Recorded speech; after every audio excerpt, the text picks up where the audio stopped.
Malcolm Reed walked into a luxury hotel and vanished. Not physically, but socially. He stood at the front desk, breathing, waiting, ignored like a shadow. No greeting, no eye contact, just silence. What no one in that lobby knew was that this wasn't just another guest being dismissed. This was a test, and the hotel was already failing it. The receptionist had already made her choice about who deserved service and who didn't. She had no idea she was erasing the reservation of the man who owned everything she could see. Please follow my story to the very end and drop a comment with your city so I can see how far this tale travels. If you believe respect should never depend on appearances, hit that like button now. The late afternoon sun cut through the floor-to-ceiling windows of the Grandview Hotel, painting geometric shadows across marble floors that gleamed like ice. Malcolm Reed pushed through the heavy brass-handled door with the quiet confidence of a man who had nothing to prove and everything to observe. He wore dark jeans, a plain gray Henley, and canvas sneakers that had seen better days. His salt and pepper hair was neatly trimmed, his posture straight but not rigid. To anyone looking, and someone should have been, he appeared unremarkable, forgettable, invisible. That was precisely the point. Malcolm had spent the last 3 months reading complaint after complaint about this property. Guest reviews that started enthusiastic and ended bitter. Stories of reservations that mysteriously disappeared. Customers who felt scrutinized, judged, turned away with bureaucratic excuses that never quite made sense. The Grandview was one of 17 hotels in his portfolio, and until recently, it had been one of his most profitable. But profit meant nothing if it came wrapped in cruelty. He approached the front desk where a woman in her late 20s stood reviewing something on her computer screen. Her name tag read Lana Brooks, Guest Relations.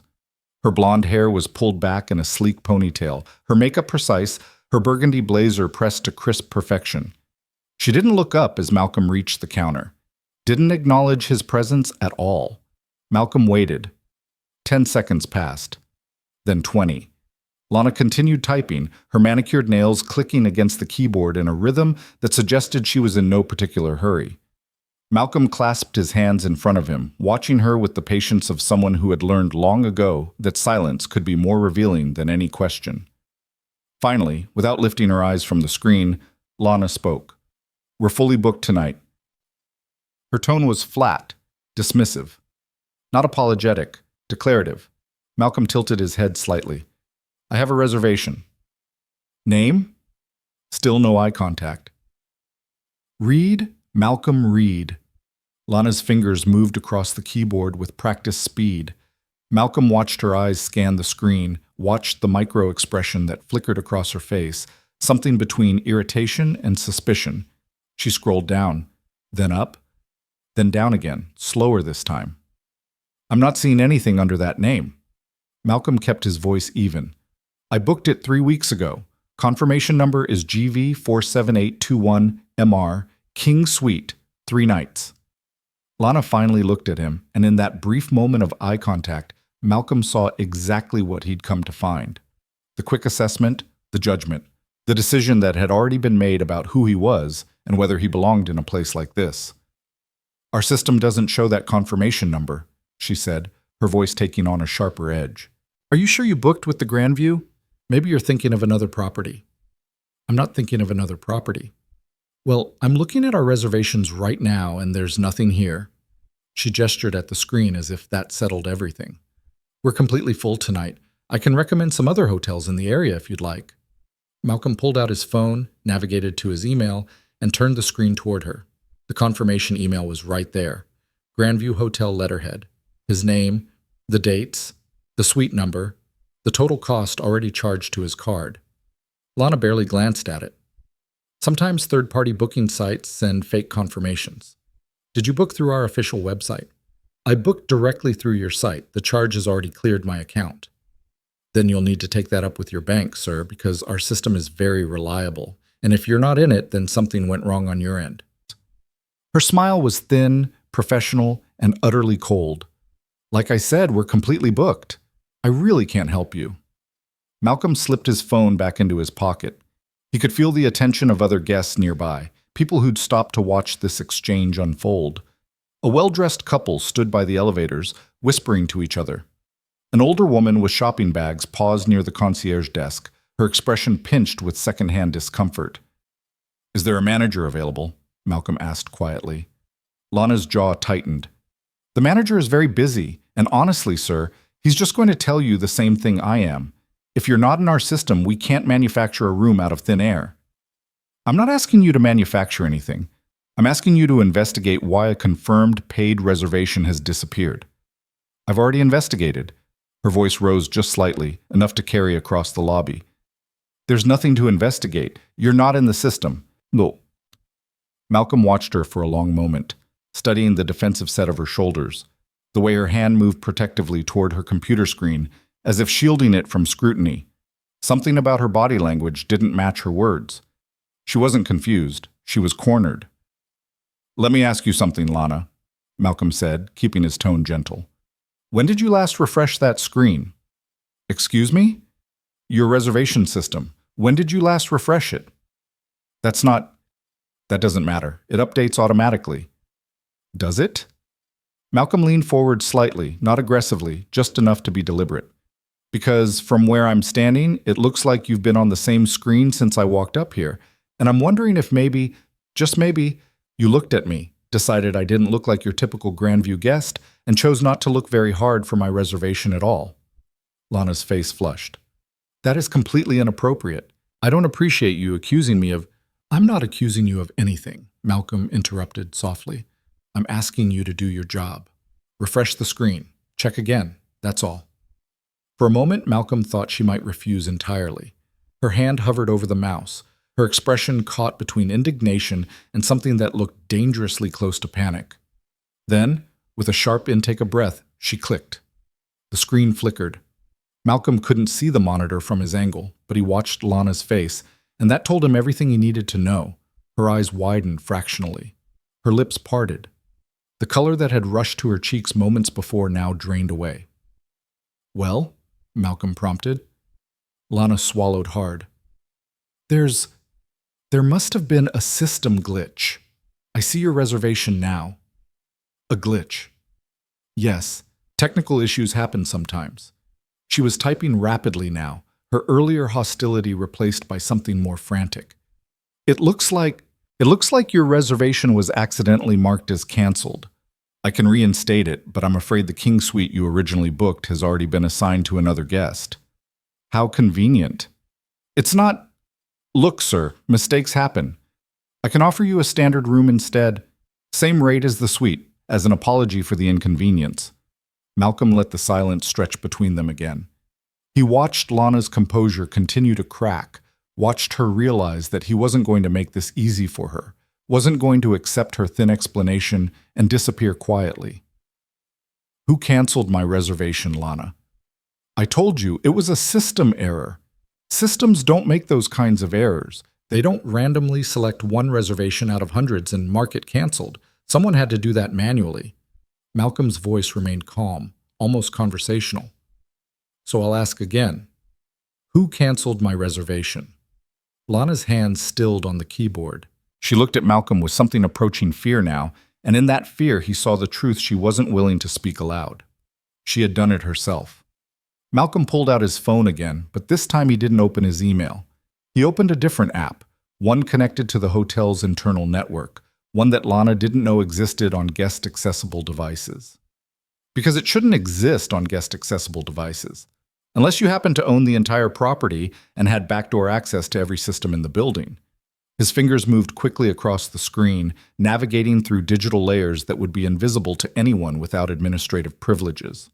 Within seconds, he was looking at the reservation audit log, a record of every change made to every booking in the system, time-stamped and attributed to specific user accounts.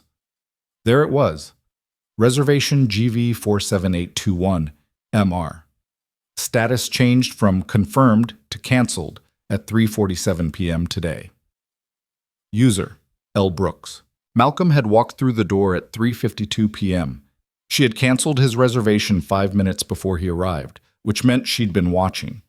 Had seen him through the window, perhaps, or on the security monitor behind the desk. Had made a split-second judgment about whether he looked like someone who belonged here, and decided he didn't.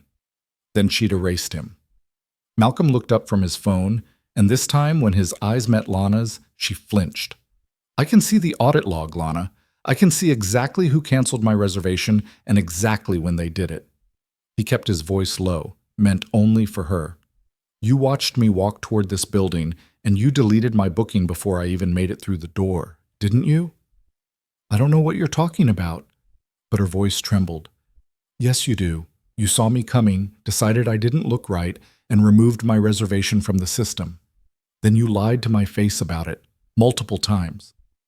That's insane. Why would I? That's exactly what I'd like to know. Malcolm slipped his phone back into his pocket. Why would you do that? What about me specifically made you decide I shouldn't be allowed to stay here? Lana opened her mouth, closed it, opened it again. No words came out. Around them, the lobby had gone very quiet. The couple by the elevators had abandoned all pretense of privacy and were openly staring. The concierge had stepped out from behind his desk. Even the background music seemed to have faded, leaving only the terrible silence of Lana's inability to answer a question they both knew she couldn't. Finally, she found her voice. I'll reinstate your reservation immediately. The suite is available after all. There was another error in the system. I apologize for the confusion, Mr. Reed. Let me get you checked in right away. No. Lana blinked. No? No, I don't want the suite anymore. I want the standard room you offered me. The one you tried to pawn off on me as a consolation prize. But the suite is, I said, I want the standard room. That's what you thought I deserved, isn't it? So that's what I'll take. Lana's hand shook as she processed the key cards.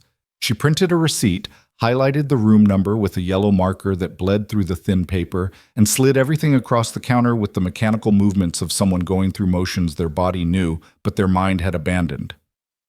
You're in room 237, she said quietly. Second floor. Elevators are to your left. If you need anything during your stay, please don't hesitate to call the front desk. Malcolm took the key cards but left the receipt on the counter. I need something now, actually. Lana looked up, hope and dread warring in her expression. I need you to understand something, Malcolm continued.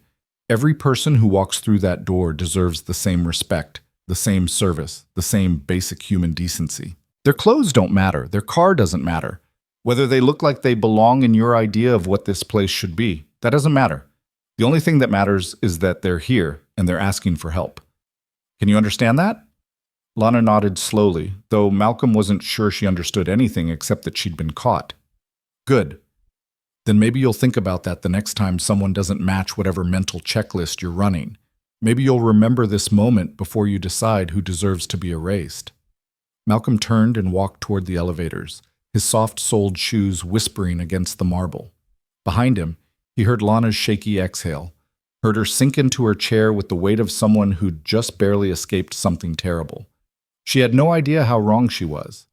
This wasn't escape. This was the beginning.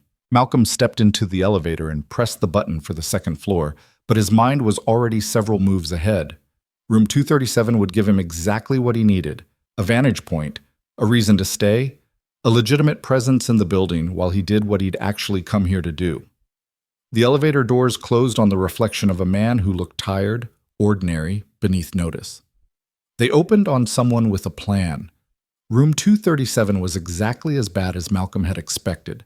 Not dirty, the Grandview's housekeeping standards were still intact, but aggressively mediocre in a way that felt almost spiteful. The room was barely larger than a generous closet, with a double bed shoved against one wall, a desk that couldn't fit a laptop and a coffee cup simultaneously, and a bathroom so cramped that closing the door required strategic maneuvering. The view looked directly onto an air conditioning unit. Malcolm set his small duffel bag on the bed and allowed himself a slight smile. This was punishment, plain and simple. Lana had given him the worst room in the entire hotel, the one usually reserved for last-minute bookings or guests who'd angered management somehow. She'd wanted him to feel small, unwelcome, unworthy of anything better. Instead, she'd given him a gift. Malcolm pulled out his laptop and settled into the uncomfortable desk chair. Within minutes, he'd connected to the hotel's internal network again, this time with the full processing power of his computer instead of just his phone. He navigated through security protocols that would have stopped anyone else cold, accessing databases that technically didn't exist as far as the regular staff knew.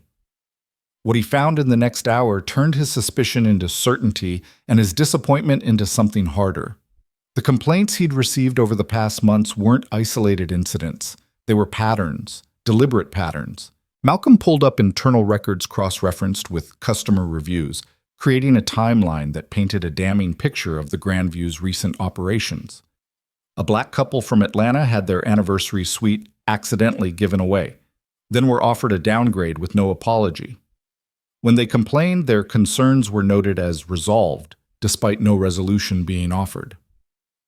An elderly Vietnamese man traveling alone had his reservation questioned so aggressively by front desk staff that he'd left and booked elsewhere, forfeiting his deposit. The staff notes described him as suspicious and unable to verify payment method, despite his credit card clearing without issue. A Hispanic family with 3 children had been told the hotel pool was under maintenance when they checked in, only to discover later that it was open. The staff had simply decided that children of that particular family would be too disruptive. The list went on, and on, and on. Each incident had been handled by different staff members at different times, which initially had made them seem unconnected. But Malcolm had learned long ago that discrimination didn't need conspiracy to flourish. It just needed permission. It needed an environment where small cruelties went unaddressed, where judgment masquerading as discretion was rewarded instead of corrected, where management looked away because addressing the problem was uncomfortable. The Grandview had become exactly that kind of environment. Malcolm pulled up personnel files next, something he'd avoided doing before arriving because he'd wanted to give everyone the benefit of the doubt. Now that doubt was gone, replaced by the cold necessity of documentation. Lana Brooks had been with the hotel for 14 months. Her performance reviews were glowing. Excellent customer service, professional demeanor, real asset to the team. Her supervisor was listed as Trevor Hastings, the front desk manager who'd been at the Grandview for 6 years. Malcolm opened Trevor's file and found more of the same. Stellar reviews, multiple commendations, a raise every year like clockwork. The kind of employee record that looked perfect on paper and meant absolutely nothing when it came to measuring what kind of person worked behind the smile. He dug deeper, looking for complaints filed against staff members. The hotel had a formal system for this, one that was supposed to be taken seriously, investigated thoroughly, resolved transparently. What he found instead was a graveyard. Complaints existed, dozens of them, but they'd been marked unfounded or unable to verify, or guest misunderstanding with alarming frequency. Many hadn't been investigated at all beyond a cursory conversation with the accused staff member, who of course denied everything. Guest follow-ups had been ignored. Promised callbacks had never happened. The whole system had been designed to look functional while actually protecting the staff from accountability. And at the top of that protective chain sat Richard Pelletier, the general manager Malcolm had hired 4 years ago based on an impressive resume and a solid interview. Richard had run the Grandview with apparent competence, delivering quarterly reports that showed steady revenue, controlled costs, and high guest satisfaction scores. Those scores, Malcolm now realized, had been carefully curated. Negative reviews were addressed with form letter apologies, but no real action. Guests who complained too persistently were offered minor compensations, a free breakfast, a discount on their next stay, just enough to quiet them without requiring anyone to actually change. It was a masterclass in institutional rot disguised as smooth operation. Malcolm's phone buzzed. A text from his assistant, Jennifer, who was one of the few people who knew what he was doing this week. "How's the Grandview?" Malcolm typed back. "Worse than we thought. Evidence is solid. Moving to phase 2 tomorrow. Need anything?" "Just documentation. I'll send files tonight. Be careful." Malcolm smiled at that. Jennifer had been with him for 9 years and had seen him navigate more difficult situations than this, but her caution was warranted. What he was about to do wouldn't be pleasant for anyone involved. He spent the next several hours compiling his evidence into a comprehensive report, complaint logs, staff records, financial data that showed the true cost of the hotel's reputation damage, and his own documentation from today's check-in experience.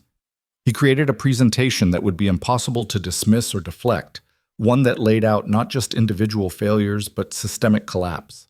By the time Malcolm closed his laptop, it was nearly 11 p.m. The hotel had gone quiet around him, The muffled sounds of other guests settling in for the night barely audible through the thin walls of room 237. He stood and stretched, looking around the cramped space that Lana had assigned him with such casual malice. Tomorrow, this room would become famous in the worst possible way. It would become the symbol of everything wrong with the Grandview, the physical manifestation of an attitude that had infected an entire property. But tonight, it was just a room.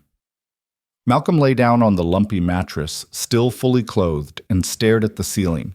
He thought about all the people who'd been turned away from places like this, people who didn't have the resources or the will to fight back, who'd absorbed the message that they didn't belong and carried it with them like a stone. He thought about the employees who'd participated in this culture, some actively, some passively, all complicit in creating an environment where cruelty could masquerade as standards.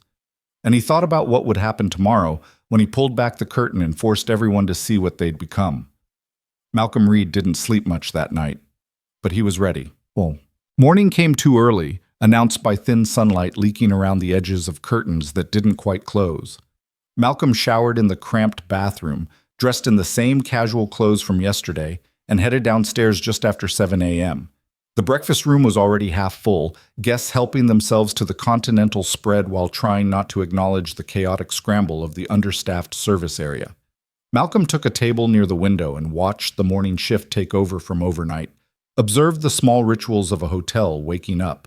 He saw Trevor Hastings arrive at 7:30, the front desk manager moving with the brisk confidence of someone who believed he ran a tight ship. Trevor was in his early 40s, fit, with the kind of studied professionalism that looked good in corporate training videos. He greeted his staff with nods and brief comments, checked the computer system, made a phone call that involved a lot of nodding and yes, absolutely responses. Malcolm watched him for 20 minutes and saw nothing that suggested Trevor had any idea his entire world was about to implode. At 8 a.m., Malcolm returned to his room and made a phone call. "Jennifer, it's time." "You're sure?" "I'm sure." "Can you be here in 2 hours?" "I'm already on my way. Should be there by 10. "Perfect." "Conference room?" "Already booked under corporate. Room Montclair, 3rd floor. I told them it was for a regional meeting." "Good.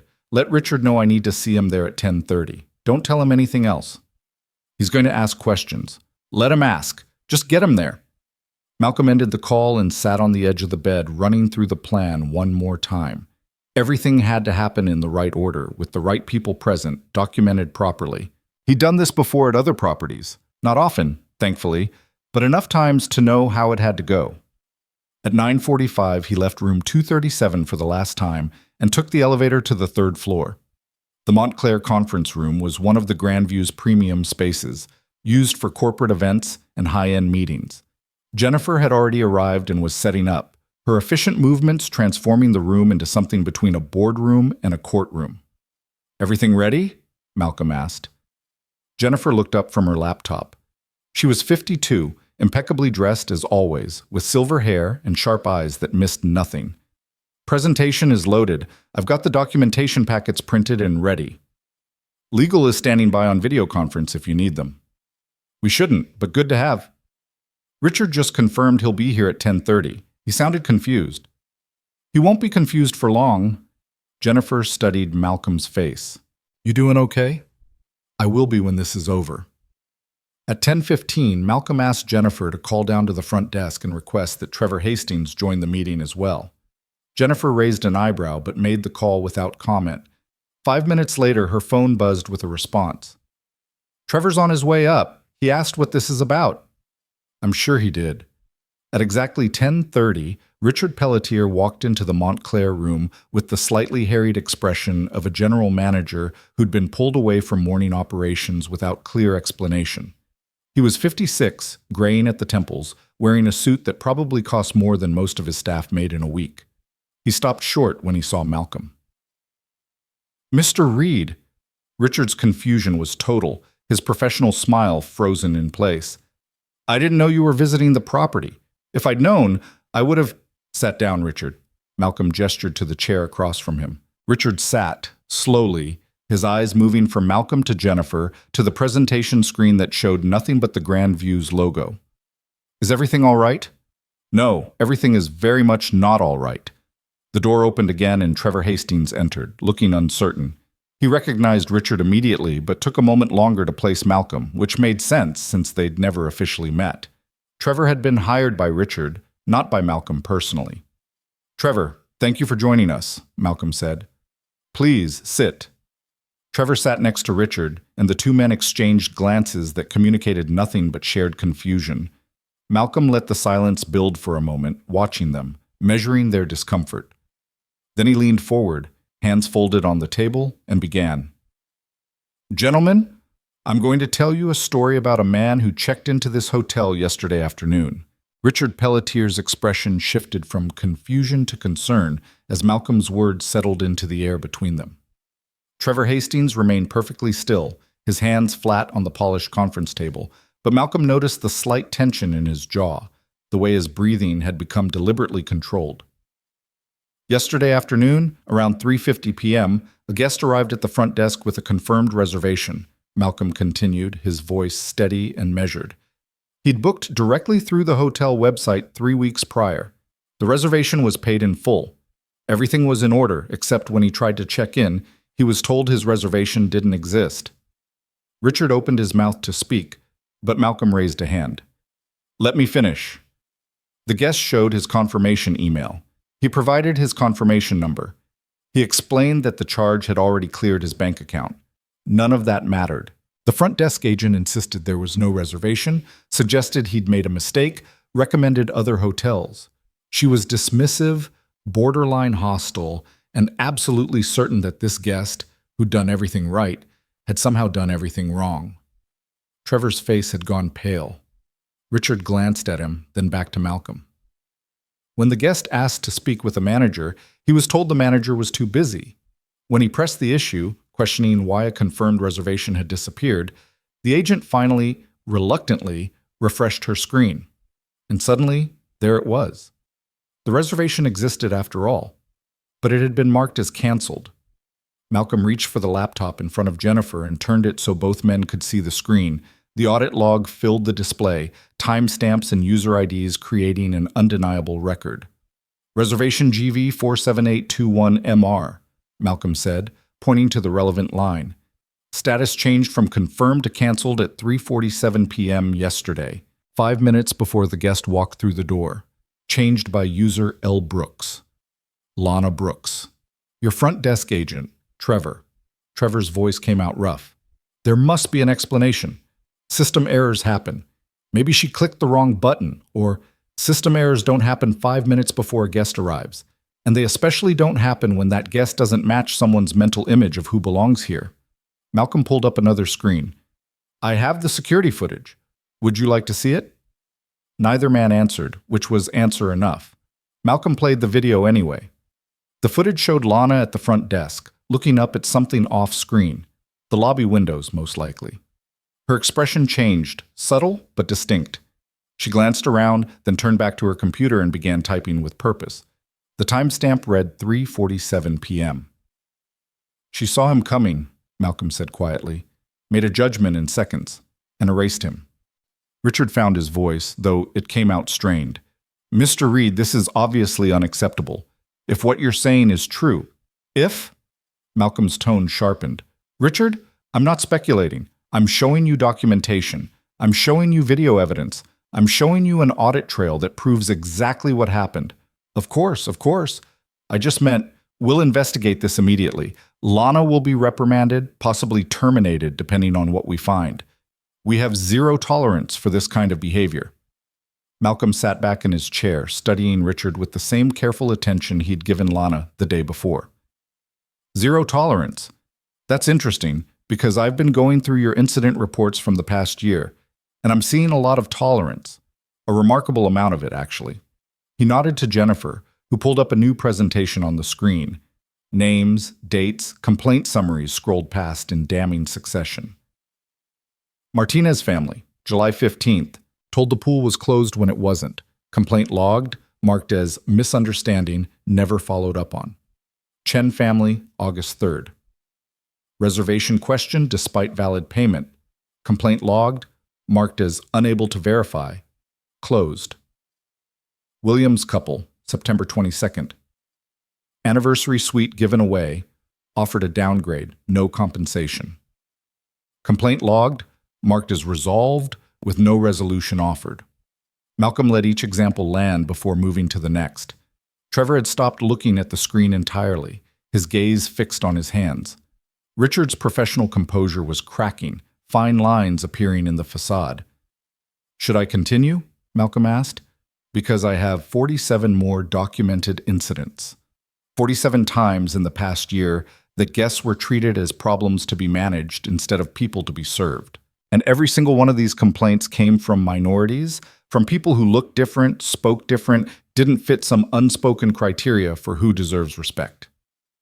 Mr. Reed, Richard began, his voice taking on a pleading quality. I can assure you this doesn't reflect our values or our training. If there's been a pattern, it's news to me. I had no idea. You had every idea, Malcolm interrupted, his patience finally thinning. These complaints didn't vanish into thin air, Richard. They came to you, to your office, to your email, and you did the absolute minimum required to make them go away without actually addressing the problem. You offered discounts, you sent form letters, you promised investigations that never happened. You protected your staff from accountability because addressing the real issue was uncomfortable. Richard's face flushed. That's not fair. Running a hotel this size involves constant triage. You prioritize, you handle what you can, you bury what's inconvenient. There's a difference. Malcolm leaned forward again. Let me ask you something, Richard. In all these complaints, in all these incidents, did you ever, even once, consider that maybe the problem wasn't with the guests? That maybe something was fundamentally wrong with your operation? The silence that followed was absolute. Trevor stared at the table. Richard opened his mouth, closed it, seemed to age a decade in the space of 10 seconds. I thought I was protecting the hotel's reputation, Richard finally said, his voice barely above a whisper. Bad reviews can destroy a property. I thought if we could resolve issues quietly, keep things from escalating. You weren't protecting the hotel's reputation. You were protecting people who were actively destroying it. Malcolm gestured to the screen again. Do you know what these incidents cost us? Not just in lost bookings from guests who'll never return, but in the broader damage to our brand? People talk, Richard. They post reviews. They tell their friends and family. They remember being made to feel small, and they make sure others know to avoid the place that did it to them. Jennifer pulled up a financial analysis, graphs showing the Grandview's declining online ratings, the correlation between complaint spikes and revenue dips, the estimated cost of reputation damage over the past year. $230,000, she said, her voice crisp. That's our conservative estimate of what this culture has cost the property. And that's just the measurable impact. The real cost in trust, in goodwill, in the fundamental betrayal of what this hotel is supposed to represent, that's incalculable. Trevor finally spoke, his voice hollow. What do you want us to do? Malcolm turned to him fully. I want you to tell me the truth, Trevor. Did you know what Lana was doing? Did you know about the other incidents? Trevor's throat worked. I knew there were complaints. I knew some guests were unhappy with their service. But I trusted my team. Lana's been one of our best performers. Her guest satisfaction scores were always high. Her scores with certain guests were high, Malcolm corrected. The ones who looked right, who sounded right, who met her expectations. Everyone else? They didn't get scored because they didn't get service. They got screened out before they ever had a chance. I should have seen it, Trevor admitted, something breaking in his voice. Looking back now, the pattern is obvious, but at the time, each incident seemed isolated. Different staff, different circumstances. I didn't connect them. Or you didn't want to, Malcolm said, not unkindly, because connecting them would have meant confronting something uncomfortable. It would have meant acknowledging that the problem wasn't random, it was cultural. And changing culture is hard. Firing one person is easy. Admitting that the whole system is broken, that requires real courage. Richard had been silent during this exchange, but now he straightened in his chair, some of his professional bearing returning. What happens now, Mr. Reed? Are you shutting us down, replacing the entire staff? That depends. On what? On whether you're willing to do what should have been done a year ago. On whether you're capable of real accountability instead of damage control. Richard nodded slowly. Tell me what you need. Malcolm stood, walking to the window that overlooked the hotel's meticulously maintained grounds. The morning sun caught the edge of the fountain in the courtyard, water sparkling in the light. It all looked so perfect from up here, so pristine. You couldn't see the rot from this distance. First, Malcolm said, turning back to face them, Lana Brooks is terminated, effective immediately. Not suspended pending investigation, not placed on administrative leave, gone. What she did wasn't a mistake. It was a choice, and there can't be any question about the consequences of that choice. Richard exhaled slowly but nodded. Agreed. Second, every complaint from the past year gets reopened and properly investigated. Not by you, Richard, and not by your current staff. I'm bringing in an independent firm that specializes in hospitality industry audits. They'll interview guests, review records, and deliver a complete assessment of what's been happening here. That's going to be expensive, Richard said quietly. Not as expensive as a lawsuit, or a viral social media campaign, or the complete collapse of guest trust. Malcolm's tone left no room for negotiation. This isn't optional. Understood.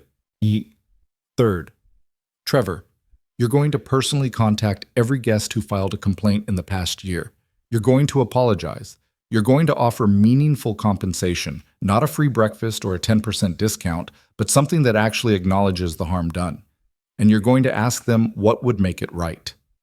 Trevor looked up, surprise evident on his face. What if what would make it right is impossible? What if they want someone fired? Or, then you listen, Malcolm interrupted. You listen, you document what they tell you, and you bring those requests to me. We're not promising to give everyone everything they want, but we're promising to hear them. To validate that what happened to them mattered. Do you understand the difference? Trevor nodded, though he looked overwhelmed. Fourth, Malcolm continued, every member of your staff, front desk, housekeeping, management, everyone who interacts with guests, goes through comprehensive anti-discrimination training. Real training, not some online module they can click through in 20 minutes. Workshops, role-playing, scenarios that force people to confront their own biases. And it's mandatory. Anyone who refuses participates is choosing to leave. Richard was taking notes now, his pen moving rapidly across a yellow legal pad. How long will this training take? As long as it takes to actually work. I'd estimate a minimum of 40 hours per employee, probably more for leadership positions. That's going to shut down operations. We don't have the staff coverage to then hire temporary staff. Pay overtime. Figure it out, Richard, because the alternative is continuing to operate a hotel that systematically mistreats people based on how they look, and that's not acceptable. The room fell quiet again. Jennifer had been watching the exchange in silence, but now she pulled up another document on the screen, a proposed timeline for implementation, complete with milestones, checkpoints, and accountability measures. This is the roadmap, Malcolm said, gesturing to the display. It's aggressive, but it's achievable if everyone commits to it. Jennifer will be your point of contact throughout this process. She reports directly to me, and she has full authority to make decisions about the property's operations during this transition. Richard looked at the timeline, his expression grim. Mr. Reed, I have to ask, am I being replaced? Malcolm considered the question carefully. That depends on what the independent audit reveals. If they find evidence that you actively covered up incidents or protected employees you knew were discriminating against guests, then yes, you're done. If they find that you were negligent but not malicious, that you failed to see what you should have seen but didn't deliberately ignore it, then you have a chance to make this right. And if I make it right, then you'll have earned the right to keep your job. But you need to understand something, Richard. Making it right isn't about restoring the Grandview to where it was before. It's about transforming it into something better, something that lives up to the values we claim to represent. Can you do that? Richard met Malcolm's gaze, and for the first time since the meeting began, Malcolm saw something other than defensiveness or calculation in the general manager's eyes. He saw genuine remorse, maybe even determination. I can try, Richard said quietly. I want to try. Then that's where we start. Malcolm walked back to the table and sat down, the intensity of the confrontation giving way to the practical work of rebuilding.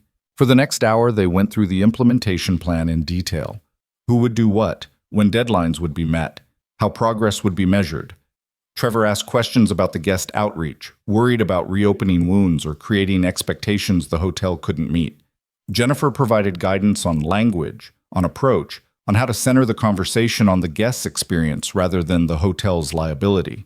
Richard wanted to know about the training program, about who would conduct it, about whether it could be customized to the Grandview's specific needs. Malcolm explained that the point wasn't customization. The point was confronting universal truths about bias and dignity that every hotel should embrace.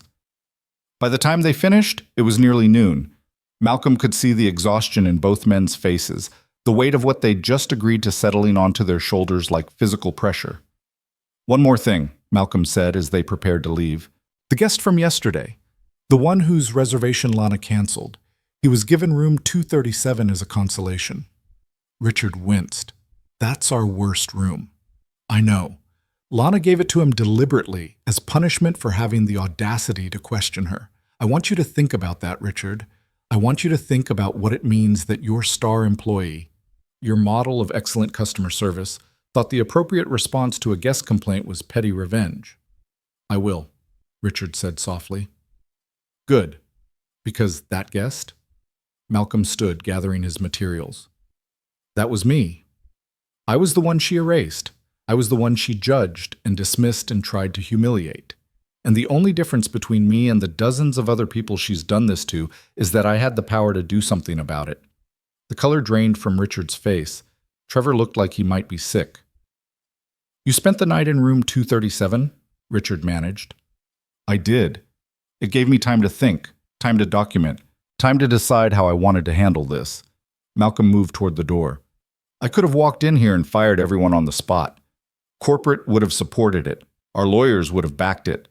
But that wouldn't fix anything. It would just scatter the problem to other properties, other hotels, other industries.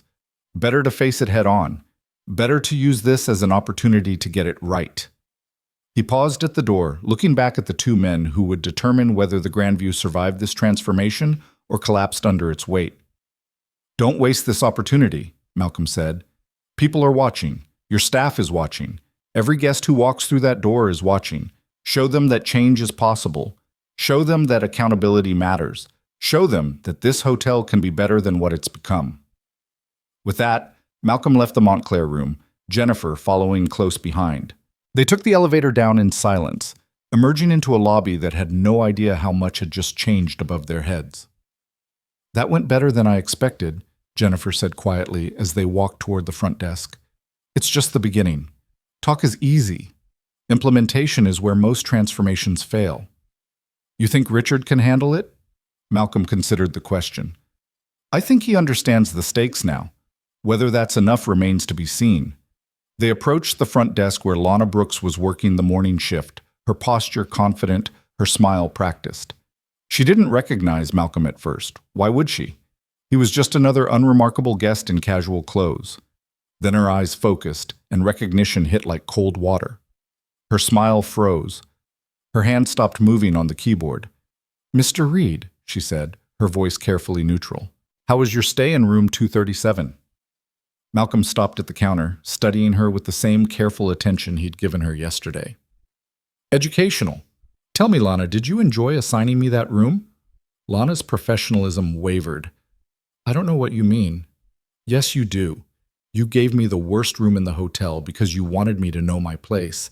You wanted me to feel small and unwelcome and grateful for whatever scraps you chose to throw my way, didn't you?" "Sir, I would never—" "Please don't lie to me again. You've already done enough of that." Lana's facade cracked completely.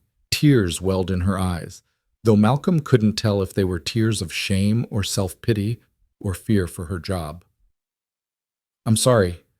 I don't know what I was thinking. It won't happen again." "You're right," Malcolm said quietly. "It won't. Because you're finished here, Lana. Effective immediately, you're terminated. Collect your personal belongings and leave the property." The tears spilled over now, real and desperate. Please, Mr. Reed, I need this job. I have rent. I have bills. I made a mistake. I know I did, but everyone deserves a second chance." "Everyone does deserve a second chance. But this wasn't your first mistake, was it? This was just the first time you got caught. How many other people did you erase before me? How many other guests did you judge and dismiss and treat like they were beneath you? Lana had no answer. She stood there crying, mascara beginning to run, the image of professional competence completely shattered. Trevor appeared from the back office, his face grim but resolved. Lana, I need you to come with me. We'll process your termination and get your things. Trevor, please. There's nothing to discuss. Mr. Reed's decision is final. As Trevor led Lana away from the desk, other staff members watched with barely concealed shock. Word would spread through the hotel within minutes. The star employee, the model agent, fired on the spot. People would speculate, gossip, try to piece together what had happened. Let them, Malcolm thought. Let them wonder. Let them worry. Let them understand that actions have consequences. That cruelty masquerading as professionalism would no longer be tolerated. Jennifer touched his elbow gently. You okay? Malcolm took a breath, let it out slowly. I will be. Once we know the system is actually changing, it will. You're making sure of it. They left the front desk and walked through the lobby toward the exit. Malcolm noticed the couple by the elevators who'd watched his confrontation with Lana yesterday. They were checking out, pulling wheeled suitcases behind them. The woman caught his eye and nodded slightly, a gesture of recognition or maybe solidarity. Malcolm nodded back. Outside, the morning had turned bright and clear, the kind of day that promised renewal. Malcolm stood on the steps of the Grandview Hotel and looked up at the building that bore his name, his investment, his responsibility.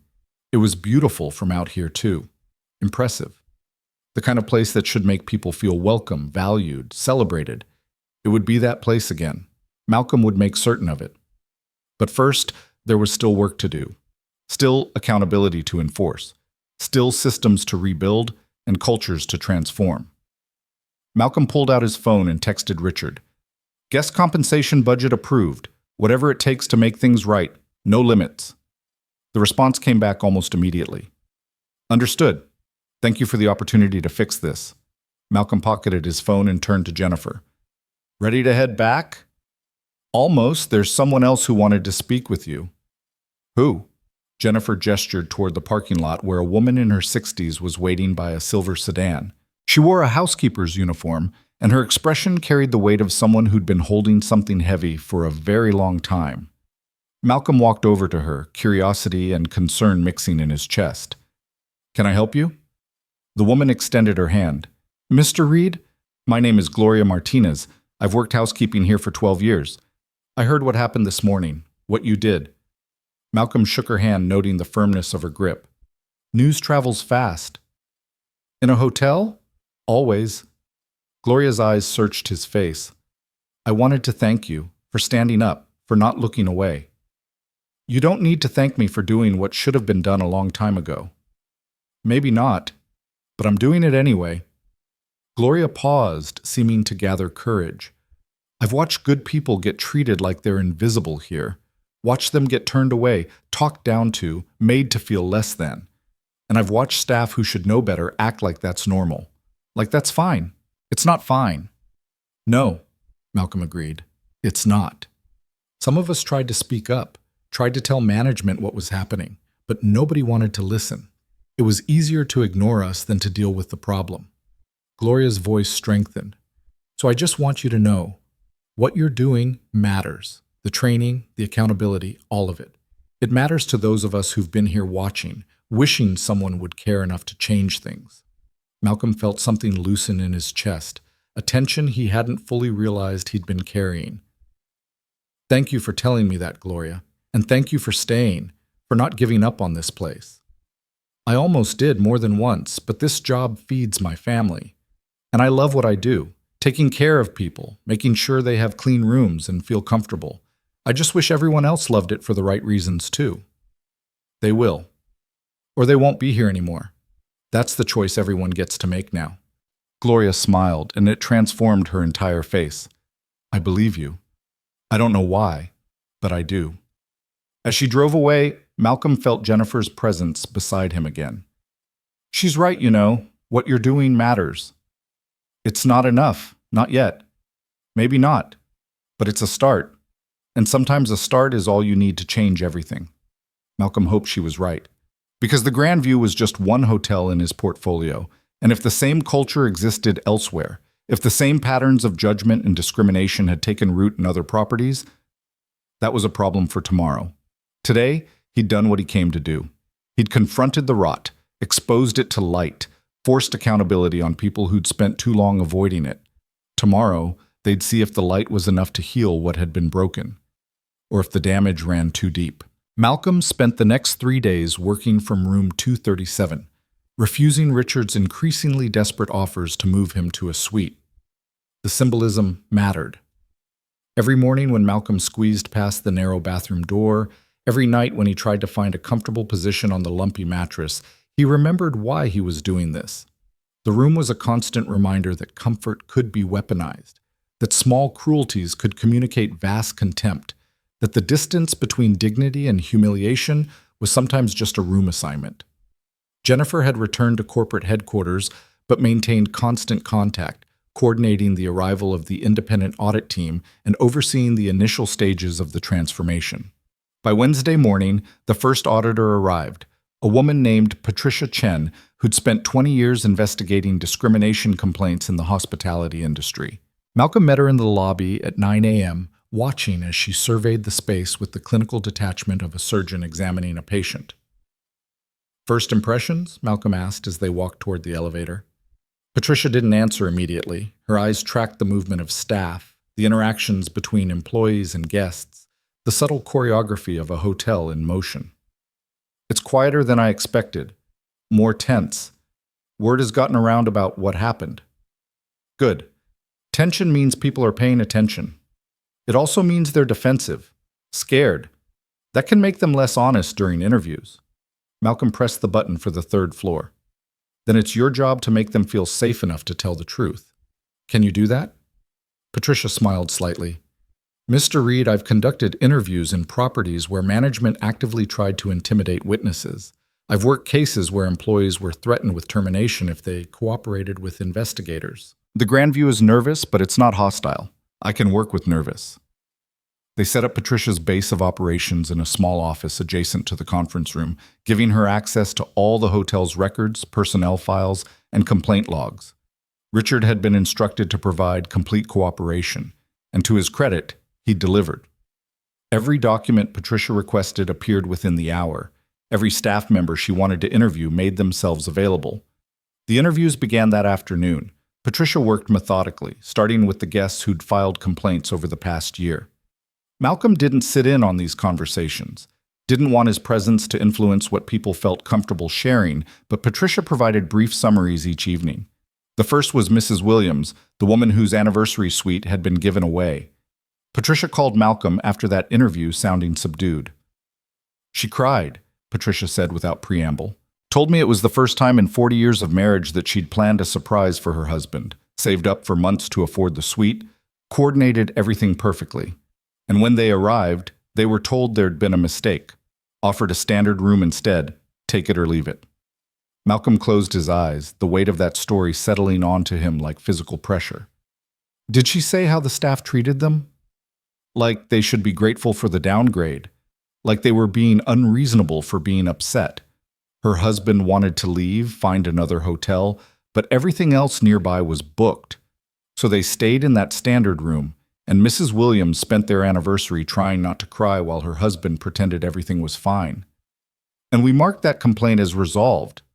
"You did, with a form letter apologizing for the inconvenience and a $50 credit toward their next stay. What did she say she wants now?" Patricia was quiet for a moment. "Go. She said she wants you to know that it wasn't about the room. It was about feeling invisible, about knowing that if they'd been a different couple, maybe younger or white or wearing more expensive clothes, someone would have tried harder, would have found a solution instead of a consolation prize.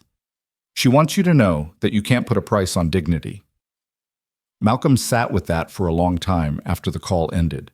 The thing about institutional failures was that they were made up of individual moments, individual choices, individual people deciding that some guests mattered more than others. And each of those moments carried weight, created pain, left scars that no discount could heal. The next day brought interviews with current staff, and that's when the real complexity emerged. Patricia reported that most employees seemed genuinely shocked by the scope of the problem, claimed they'd never witnessed discriminatory behavior, insisted they treated all guests equally, but pressed harder, asked about specific incidents. Their certainty began to crack. A bellhop admitted he'd heard Lana make comments about certain guests, not looking like they could afford the rates. A housekeeping supervisor acknowledged that some staff referred to particular guests as high maintenance, based solely on their appearance or accent.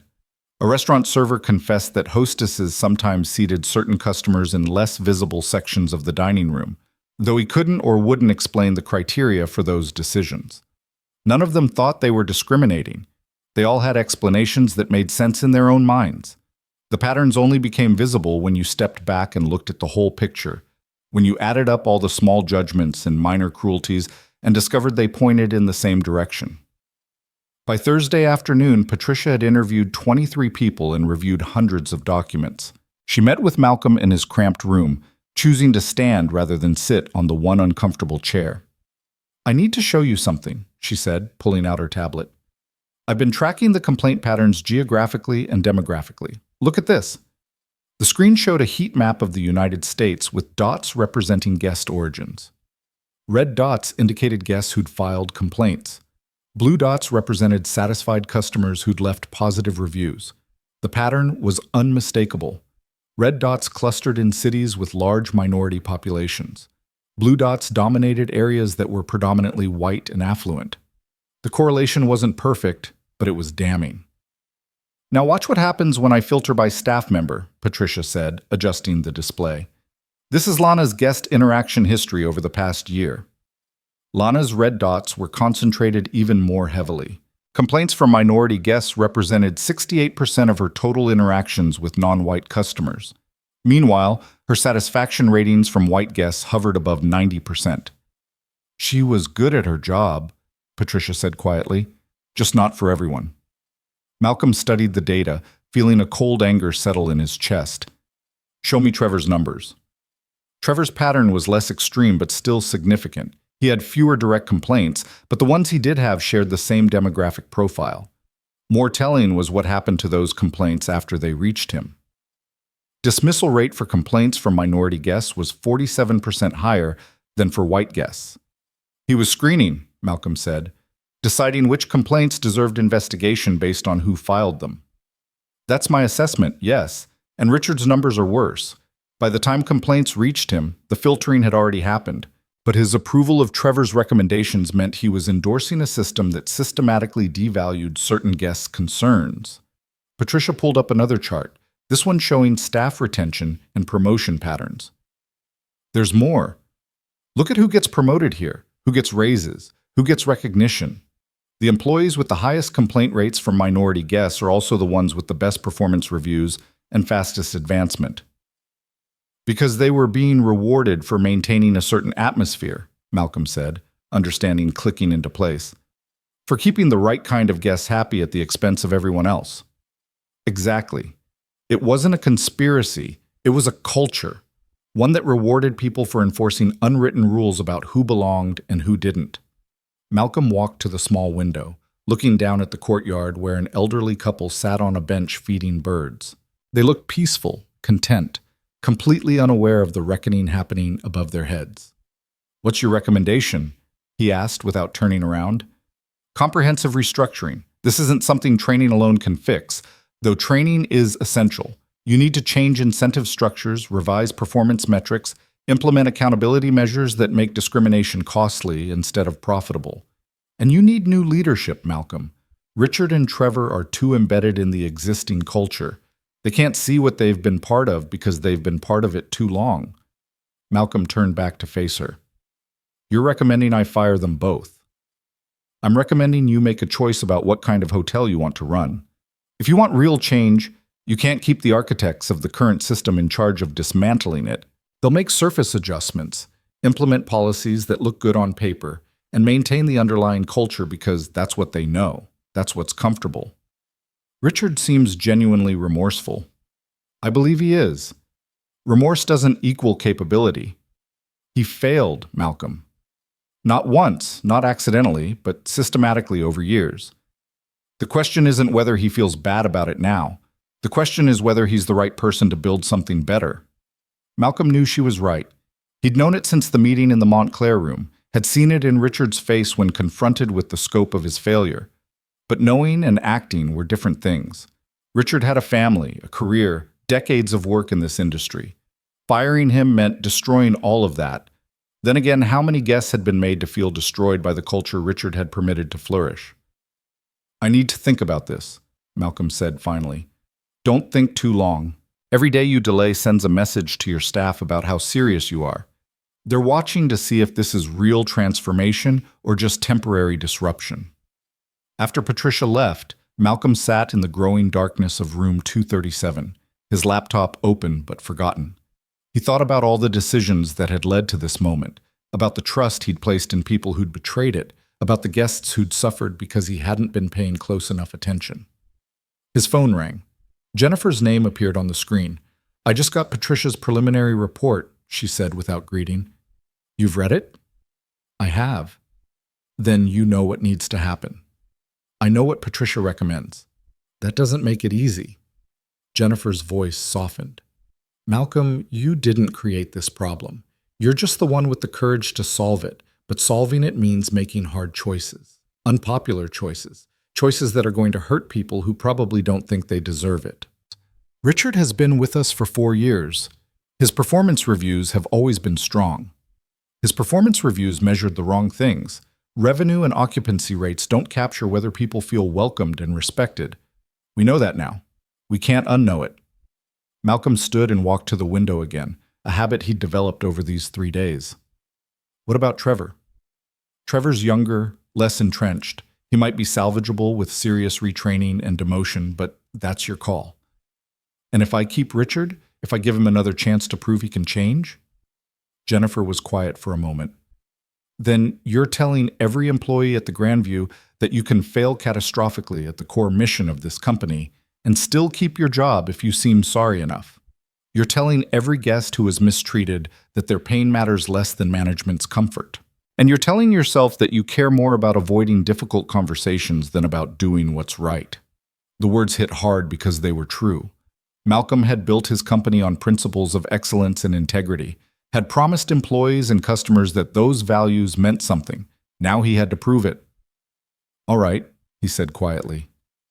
"Schedule a meeting with Richard for tomorrow morning, 8 a.m., Montclair room." "You're sure?"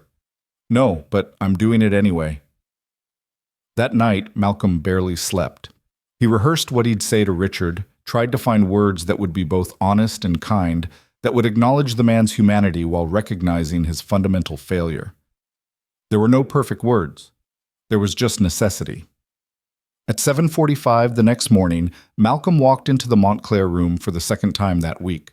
Jennifer was already there, along with someone Malcolm didn't recognize. A young man in his 30s with a quiet confidence that suggested legal background. "This is Marcus Webb," Jennifer explained. "He's with our employment law team. He'll be here to ensure everything is handled properly." Malcolm shook Marcus's hand, grateful for the presence of someone who could navigate the procedural complexities of what was about to happen. At exactly 8 a.m., Richard entered the room. He looked like he hadn't slept well either, his usual polish dimmed by exhaustion and stress. "Mr. Reed, Jennifer, Marcus." Richard's voice was carefully neutral as he greeted each of them. "I assume this is about Patricia's findings?" "It is." "Please, sit down." Richard sat, folding his hands on the table in front of him with deliberate precision, a man trying to maintain control of a situation that was already slipping away. Malcolm took a breath and began. "Richard, I want to start by acknowledging your years of service to this company. You've shown dedication and professionalism in many aspects of your work. You've managed budgets effectively, maintained property standards, dealt with countless operational challenges. Those contributions aren't erased by what I'm about to say." Richard's face went very still. "You're letting me go?" "Yes. Effective today, your employment as general manager of the Grandview Hotel is terminated." The words hung in the air between them. Richard's carefully controlled expression began to fracture, disbelief and pain breaking through. "Malcolm, please. I know I made mistakes, but I'm committed to fixing them. The training programs, the policy changes, everything we discussed. I'm ready to implement all of it. I can turn this around. I believe you want to, Malcolm said gently. But wanting to fix something doesn't mean you're the right person to do it. Patricia's investigation revealed systemic failures that happened on your watch, under your leadership, with your approval. Whether you intended those outcomes or not, you created an environment where discrimination could flourish. And the structure of that environment is so deeply embedded that tearing it down requires someone who wasn't part of building it. I can change. People can change. They can. But this isn't about your personal growth, Richard. It's about what's best for the hotel, for the staff, for the guests who deserve better than what we've been giving them. And the hard truth is that keeping you in leadership would send the wrong message. It would tell everyone that consequences are negotiable, that failure at this level can be forgiven with promises of improvement. Richard's eyes were wet now, though he fought to keep his voice steady. What about my career? My reputation? 4 years of work here, and this is how it ends? Marcus spoke for the first time, his tone professional but not unkind. You'll receive full severance, 6 months of salary, and continuation of benefits for that period. Your resignation will be listed as voluntary, pursuing other opportunities. We're not seeking to destroy your career, Richard. We're seeking to address a situation that can't continue. A voluntary resignation that you're forcing. A resignation that reflects reality, Malcolm corrected. You can accept it with dignity and move forward, or you can fight it and turn this into something uglier for everyone involved. But the outcome is the same either way. Your time here is finished. Richard closed his eyes, and for a moment Malcolm saw not the polished general manager, but a man confronting the collapse of something he'd built his identity around. When Richard opened his eyes again, some essential light had gone out of them. What about my staff? Trevor and the others? Trevor will be demoted to a front desk position, contingent on successful completion of the training program. He'll be supervised closely and evaluated continuously. If he demonstrates real change, he may have a future here. If not, he'll be terminated as well. And who's taking over for me? We're bringing in someone from outside, someone with experience in hospitality transformation who specializes in creating inclusive cultures. They'll have full authority to restructure operations, replace staff who can't adapt, and rebuild this property into what it should have been all along. Richard nodded slowly, mechanically, a man going through motions because he didn't know what else to do. When do you want me out? Today. Marcus will walk you through the exit process, help you collect your belongings. We'll make this as smooth as possible. Smooth, Richard repeated, the word carrying bitter weight. I'm being fired for creating a culture of discrimination, and you want it to be smooth. I want it to be respectful, Malcolm said firmly, because despite everything, you deserve to leave with your dignity intact, just like every guest who walked through our doors deserved to be treated with dignity, whether we gave it to them or not. The parallel wasn't lost on Richard. He flinched, then stood with the slow movements of someone who'd aged years in minutes. I'm sorry, Malcolm, for all of it. I genuinely didn't see what was happening. I thought I was running a good hotel. I know you did. That's the tragedy of it. After Richard left with Marcus, Malcolm sat alone with Jennifer in the silence that followed. The decision had been made, the consequences delivered, but the weight of it hadn't lifted. If anything, it felt heavier. You did the right thing, Jennifer said quietly. The right thing still hurts. It usually does. That's how you know it mattered. Malcolm's phone buzzed. A text from Patricia. Heard about Richard. Good. Now we can actually rebuild. Meeting with potential interim managers this afternoon. You should sit in. The machine of transformation kept moving forward, indifferent to the human cost it extracted along the way. Malcolm knew that was necessary, knew that change required momentum, but he couldn't shake the image of Richard's face as the reality of his termination had settled in. What are you thinking? Jennifer asked. Malcolm looked at her, this woman who'd been his partner in building something he'd believed was good, who was now helping him confront how wrong he'd been. I'm thinking about all the other properties. If it happened here, it could be happening anywhere. We'll audit them all, but one crisis at a time, Malcolm. Is that what this is? A crisis? This is accountability. The crisis was what came before. That afternoon, Malcolm sat through interviews with 3 potential interim managers. The first 2 were competent but uninspiring, Career hospitality professionals who understood operations but showed little passion for the deeper cultural work needed. The third candidate was different. Her name was Simone Baptiste, a Haitian-American woman in her late 40s who'd spent the last decade consulting for hotels trying to improve diversity and inclusion. She had a directness that reminded Malcolm of Patricia, a willingness to name uncomfortable truths without apology. "I've read the preliminary audit," Simone said, sitting across from Malcolm and Jennifer in the Montclair room. "And I'll be honest with you, this property has some of the worst patterns I've seen in recent years. The discrimination isn't subtle or accidental. It's systematic and embedded. Fixing it will require burning down the existing culture and building something entirely new from the foundation up." "That's exactly what we want to do," Malcolm said. "What you want and what you're prepared for might be different things. Real transformation means some of your current staff won't make it. They'll resist, undermine, cling to old patterns because change is threatening. You'll have turnover, disruption, probably some bad publicity when people get angry about being held accountable. Are you ready for that?" Malcolm thought about Richard's departure, about the whispered conversations he'd noticed among staff, about the tension that had settled over the hotel like fog. "I'm ready. What I'm not ready for is continuing to run a property that systematically devalues people based on how they look." Simone studied him for a long moment, and Malcolm had the feeling he was being evaluated in ways that had nothing to do with business credentials. Finally, she nodded. "All right, I'll take the position, but I need complete authority to make personnel decisions, restructure operations, and implement changes without having to clear every move through corporate. Can you give me that?" "Within reason, yes. What specifically are you thinking?" "I'm thinking we start by eliminating the front desk hierarchy that let people like Lana control who got service. I'm thinking we implement blind reservation systems that prevent staff from making judgments before guests arrive. I'm thinking we create guest feedback mechanisms that actually get reviewed and acted on, not filed away and forgotten. And I'm thinking we make it crystal clear that discrimination isn't just grounds for termination. It's actively detrimental to career advancement here." Jennifer leaned forward. "How long will this take?" "To implement the structural changes, 3 to 6 months. To shift the culture, years, maybe longer. This isn't a quick fix. This is a complete reimagining of how this hotel operates and who it serves." "And if staff push back?" Malcolm asked. "Then they make their choice. I'm not interested in forcing people to stay who don't want to be part of what we're building. But I am interested in making sure everyone understands that the old way is gone. Permanently. No going back."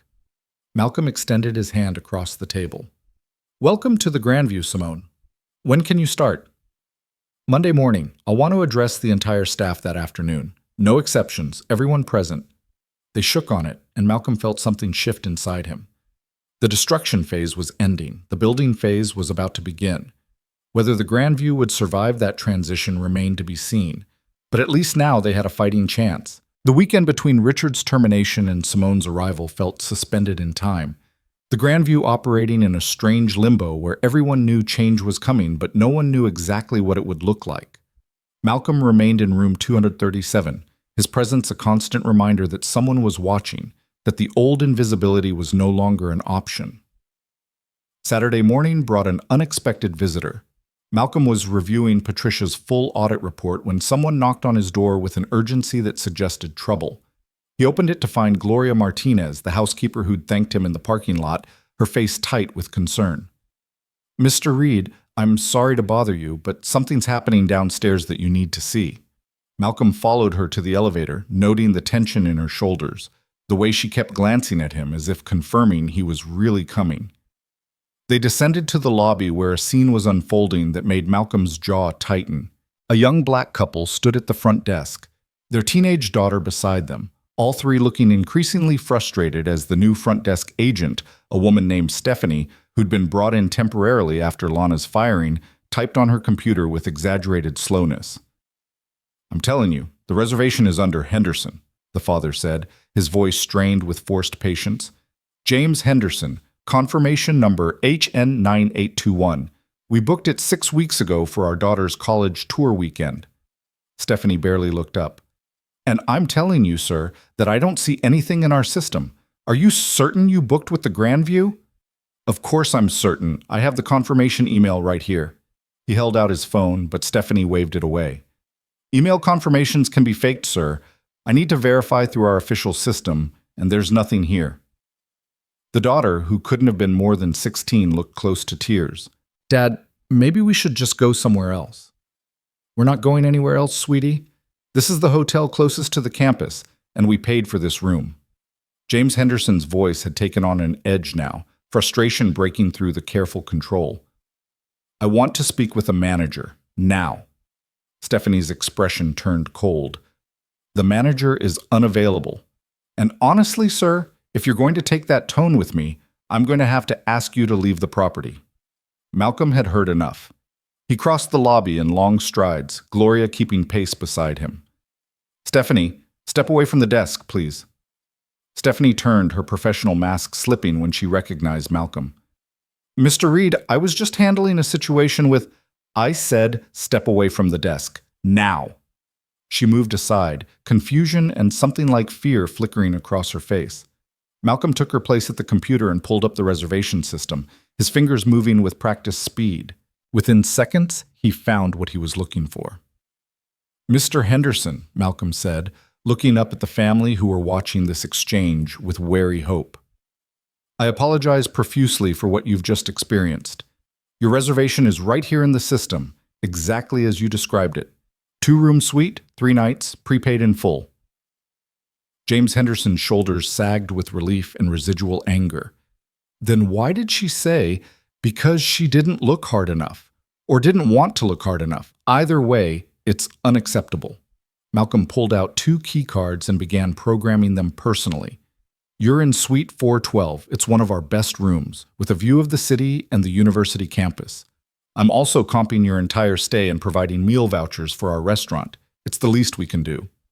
The wife, who'd remained silent until now, found her voice. We shouldn't have to fight for what we already paid for. You're absolutely right. You shouldn't. And I promise you, we're working to ensure this never happens to anyone again. Malcolm handed the key cards to James Henderson, meeting his eyes directly. I'm Malcolm Reed. I own this hotel. If you have any issues during your stay, any at all, you call this number. He wrote his direct cell phone number on the back of his business card. Day or night, I will personally address it. The daughter stared at him with wide eyes. You own the whole hotel? I do. And that means I'm responsible for everything that happens here, including what just happened to you and your family. I'm deeply sorry. After the Hendersons left for their suite, Malcolm turned back to Stephanie. She'd gone pale, her hands trembling slightly as she clutched the edge of the desk. How long have you been working here, Stephanie? 3 weeks, Mr. Reed. I was brought in from the sister property to help with temporary coverage. And in those 3 weeks, how many times have you told guests their confirmed reservations don't exist? Stephanie's throat worked.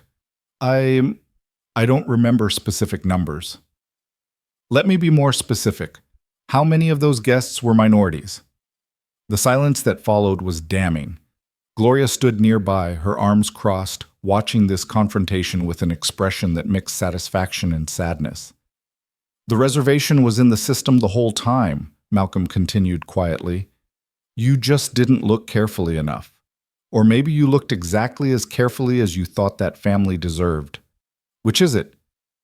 I wasn't trying to... Stephanie's voice broke. The system is confusing sometimes. I make mistakes. Everyone makes mistakes. But mistakes have patterns, and patterns reveal priorities. Tell me honestly, Stephanie, would you have dismissed a white family's reservation so quickly? Would you have accused them of faking a confirmation email? Stephanie didn't answer, which was answer enough. You're suspended pending review, Malcolm said. Collect your things and leave the property. Someone from HR will contact you about next steps. As Stephanie left, her professional composure completely shattered, Malcolm turned to Gloria. How often does this happen? How often do you see guests get treated like their reservations are suspicious? Gloria chose her words carefully. More than you'd think. Less than it used to be since Lana left. But it still happens. Different people, same pattern. And nobody reports it? Who would we report it to? Until this week, the people we'd report to were the ones letting it happen. Gloria paused. That family isn't the first one I've seen struggle at that desk today. They're just the first one I thought you needed to see. Malcolm felt something cold settle in his stomach. How many others? 3 that I noticed, all turned away. Told the hotel was full when I know we have vacancies. Show me the reservation log. Back at the computer, Gloria pulled up the day's check-ins. Malcolm scanned the list and found exactly what she'd described. 3 cancellations in the past 2 hours, all marked as guest no-show, despite being well before check-in time. He pulled up the guest profiles and saw the pattern immediately. All 3 had ethnic names, addresses in predominantly minority neighborhoods. They'd been screened out before they ever arrived. Malcolm pulled out his phone and called Jennifer. We have a bigger problem than we thought. It's not just Lana. It's not even just the Grandview. This is systemic across our temporary staff pool. What happened? Malcolm explained what he'd witnessed, the pattern Gloria had identified, the realization that bringing in outside staff hadn't solved the problem because the problem wasn't limited to individual employees. It was embedded in the entire hiring and training system they used across all properties. I'm calling an emergency meeting, Jennifer said, her voice tight. Every property manager, every HR director, everyone involved in staffing decisions. We're auditing the whole company, Malcolm, not just the Grandview. Good, because if we're doing this, we're doing it right. No half measures. After the call ended, Malcolm turned back to Gloria. Thank you for bringing this to my attention. I know it wasn't easy. It was easy. Easier than watching good people get turned away and not saying anything. Gloria met his gaze steadily. But I need to tell you something else. There are staff here who are angry about what's happening. Angry about Lana and Richard being fired. Angry about the changes coming. They think you're overreacting, that you're destroying careers over isolated incidents. What do you think? I think you're finally paying attention to something that's been broken for a long time. But I also think you need to be careful. People who feel threatened do unpredictable things. Malcolm absorbed that warning, filed it away with all the other complications mounting around him. When Simone arrives on Monday, I want you to meet with her. Tell her everything you've told me. Will you do that? If it helps fix this place, yes. That night, Malcolm couldn't settle. He paced the small confines of room 237, his mind churning through everything he'd learned, everything he still didn't know, everything that could go wrong in the days ahead. Around midnight, he pulled out his laptop and started drafting an email to all his property managers, a message that would lay out exactly what had been discovered at the Grandview and what it meant for every hotel in his portfolio. The words came slowly at first, then faster as anger and clarity merged into purpose. He wrote about the Henderson family, about Mrs. Williams and her ruined anniversary, about every guest who'd been made to feel invisible or unwelcome or less than.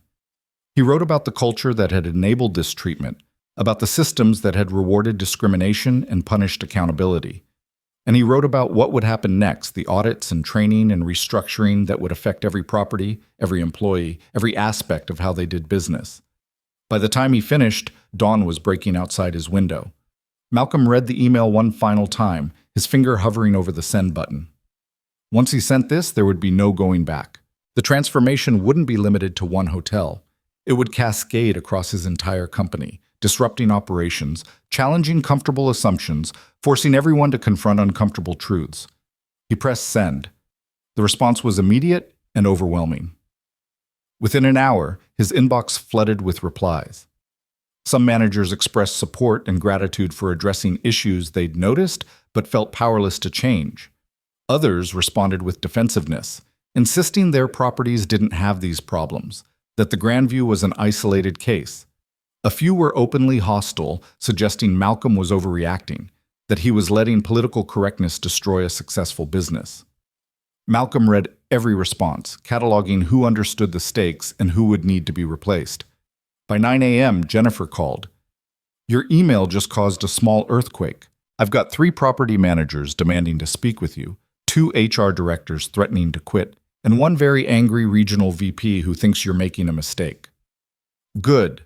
Let them be angry. Schedule calls with anyone who wants to talk, but make it clear this isn't a negotiation. This is what's happening. Some of them have been with us for years, Malcolm. Loyal employees, solid performers. Loyal to what, though? Solid at what? If they've been performing well while maintaining cultures of discrimination, then their loyalty and performance don't mean what we thought they did. Jennifer was quiet for a moment. You're right. I know you're right. It's just hard to watch people you've worked with for years struggle with this. It's harder to be the guest who gets turned away because of how they look. Remember that when it starts feeling too difficult. Monday morning arrived with the weight of transformation hanging over the Grandview like a storm about to break. Simone Baptiste walked into the lobby at exactly 8 a.m., dressed in a sharp navy suit, carrying a leather briefcase that looked like it had survived a few wars. Malcolm met her at the entrance, watching as she surveyed the space with the same clinical assessment Patricia had employed. First day of school, Simone said, shaking Malcolm's hand. You ready for this? As ready as I'll ever be. That's not very ready, but we'll work with it. She smiled, taking some of the edge off the words. Show me where I'm working. Malcolm had given Simone the former general manager's office, a spacious room on the second floor with windows overlooking the courtyard. Richard's personal effects had been removed, the space stripped down to basics. Simone walked around it slowly, opening drawers, checking the computer setup, testing the chair. This will do. Now show me the staff break room. That's where I'll learn what I actually need to know. The break room was occupied when they arrived, 4 employees sitting around a small table, nursing coffee and quiet conversation that stopped abruptly when Malcolm and Simone entered.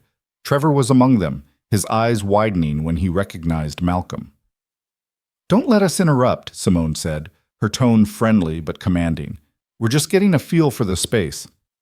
I'm Simone Baptiste, your new interim general manager. You'll all be seeing a lot of me starting today.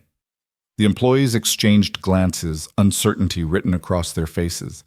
An older man Malcolm didn't recognize spoke first. What happened to Richard?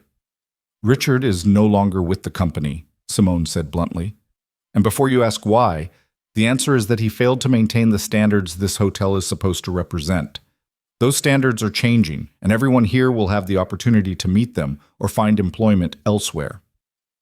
The room went very quiet. Trevor stared at his coffee cup, his shoulders hunched. We're holding a mandatory staff meeting at 2 p.m. today, Simone continued. Everyone attends, no exceptions. We'll be discussing what's changing, why it's changing, and what it means for each of you. Until then, carry on with your duties. But understand that as of this moment, things are different here. How you treated guests last week, last month, last year, that's over. Today starts the new version of the Grandview. Make sure you're on the right side of it. She turned and left, Malcolm following. Once they were out of earshot, Simone glanced at him. That went about as well as I expected. They're scared and defensive. Good. Scared and defensive means they're paying attention. The hours until the staff meeting crawled by. Malcolm spent them working with Simone and Patricia to prepare the presentation, gathering the data and documentation that would make the case for transformation undeniable. They pulled together complaint logs, audit findings, financial impacts, guest testimonials. Everything that proved this wasn't about political correctness or overreaction, but about fundamental business failure. At 1:45, employees began filtering into the hotel's largest conference room, the space usually reserved for weddings and corporate events.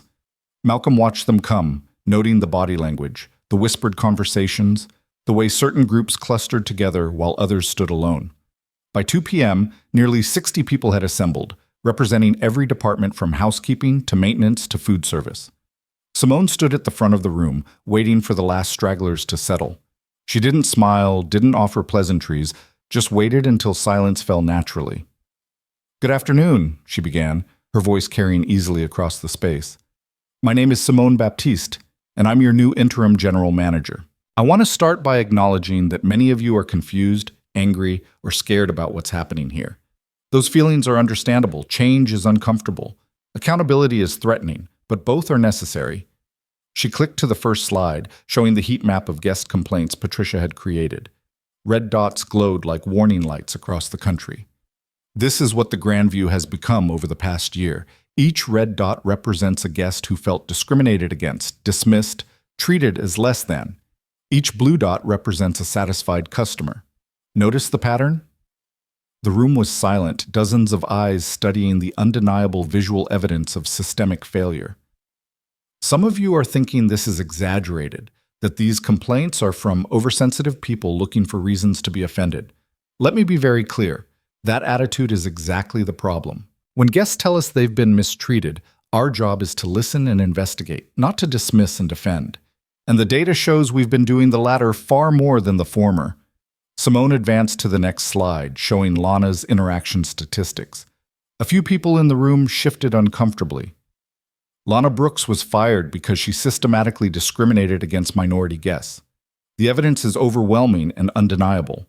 But Lana didn't create this culture alone. She operated within a system that rewarded her behavior, that promoted her despite complaints, that valued efficiency over equity.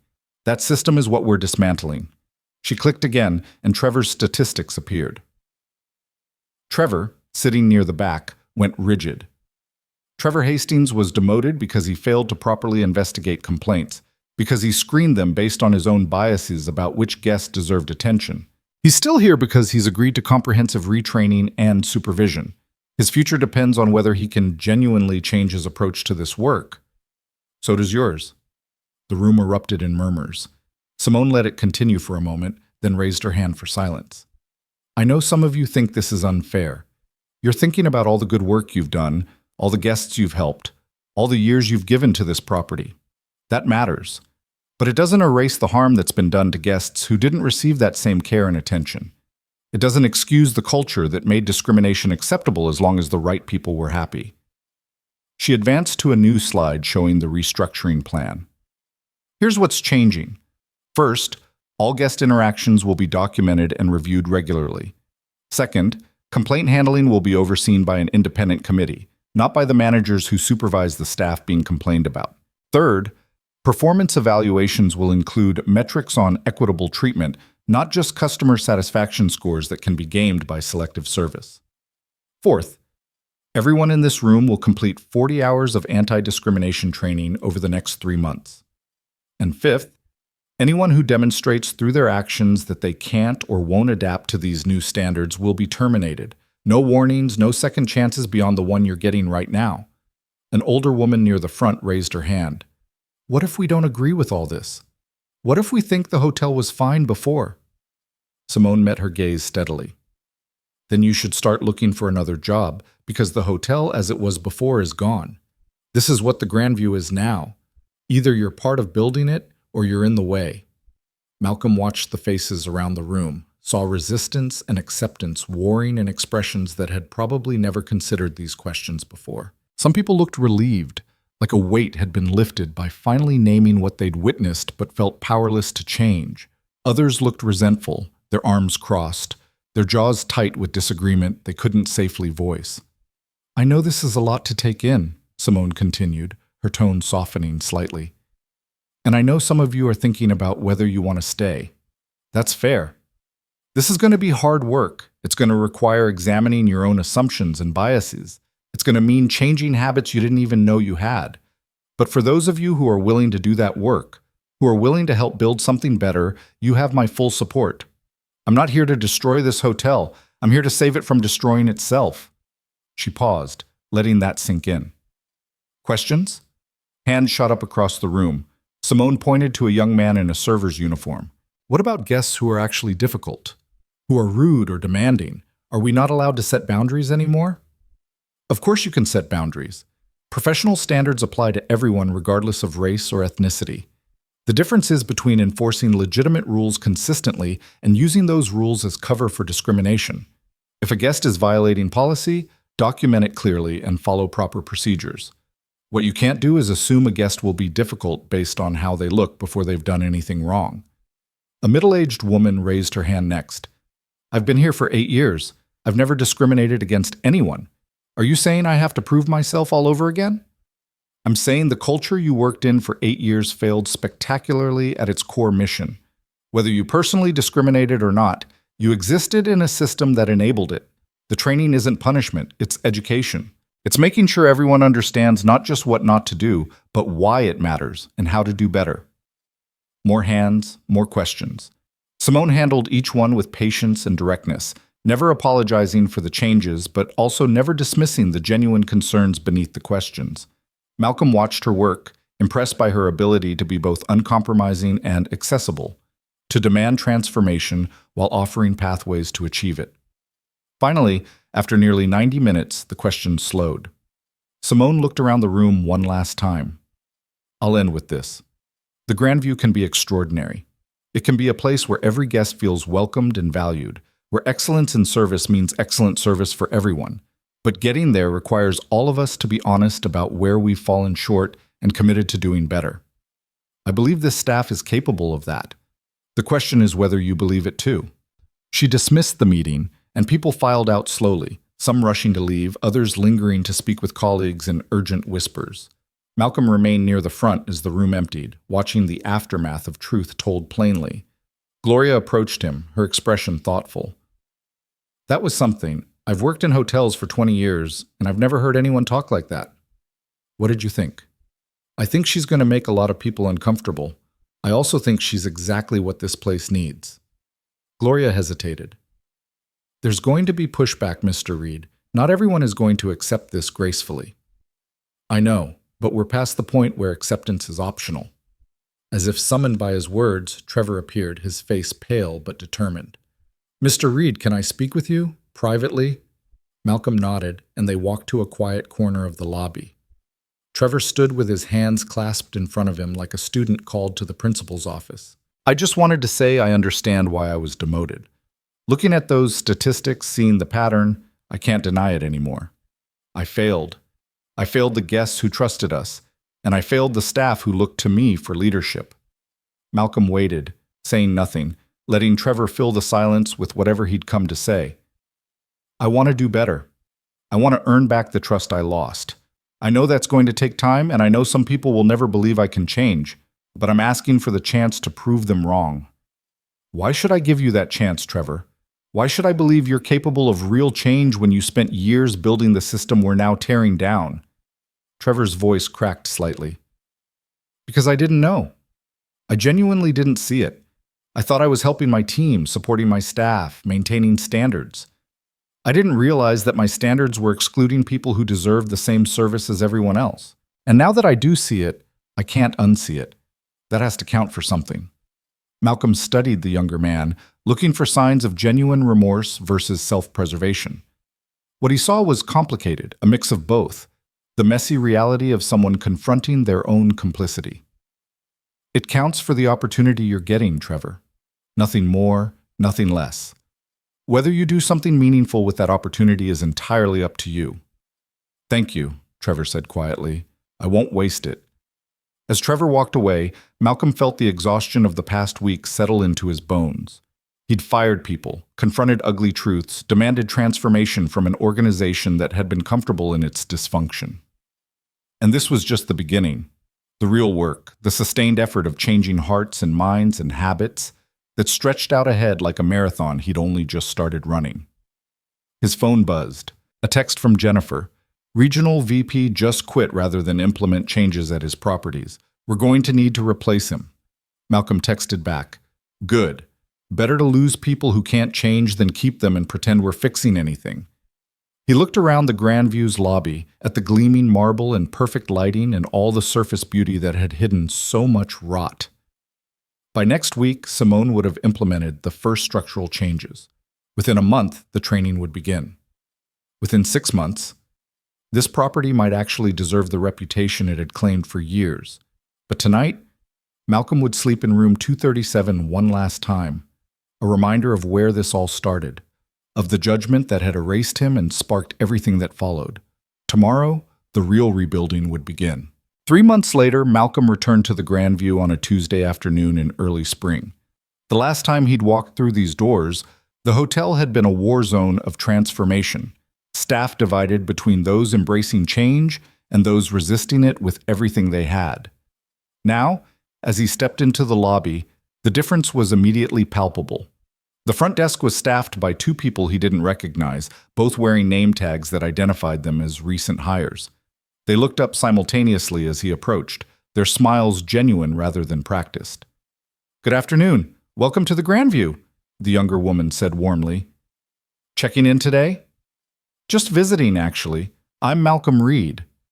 Both employees straightened immediately, but there was no fear in their reactions, just professional recognition. Mr. Reed, of course.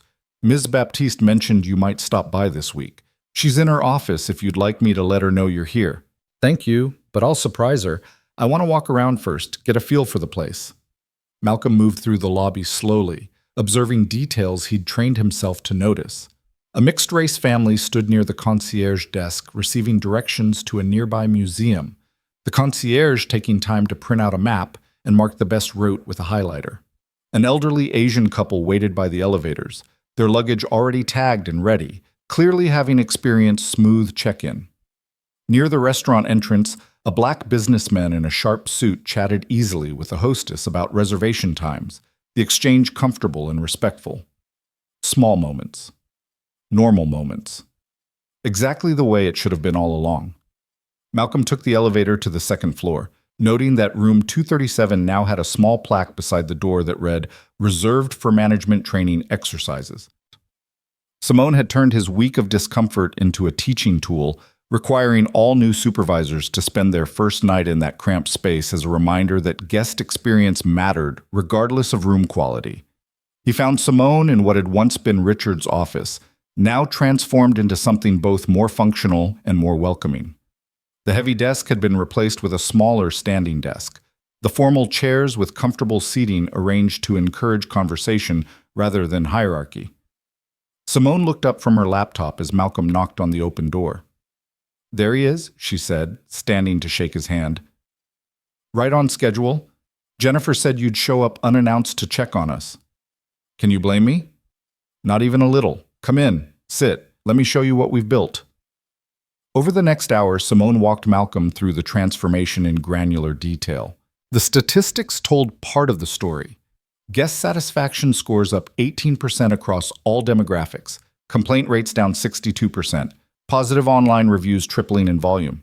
Staff turnover had been significant in the first month, 15 employees choosing to leave rather than adapt, but retention had stabilized as the culture shifted. "We lost some good technical workers," Simone admitted. People who knew how to run the systems efficiently, but couldn't or wouldn't change how they treated certain guests. That hurt in the short term, but it sent the right message. And the ones who stayed? Most of them are genuinely trying. Some are thriving in ways that surprise me. Trevor, for instance. Malcolm raised an eyebrow.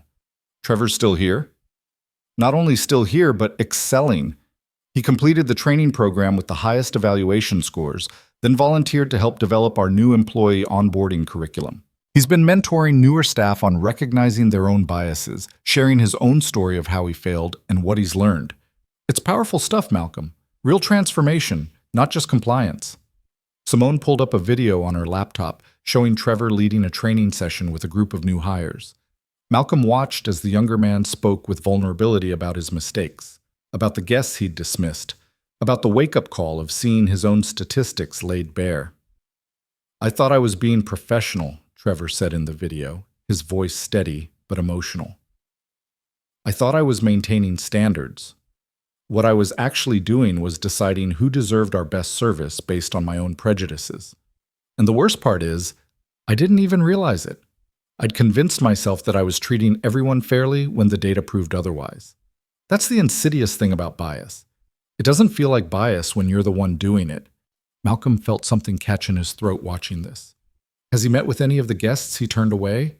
Made personal amends? All of them. I required it as part of his reinstatement. He reached out to every guest who'd filed a complaint during his tenure, apologized personally, offered compensation. Some accepted, some didn't want to hear from him at all. But he did the work.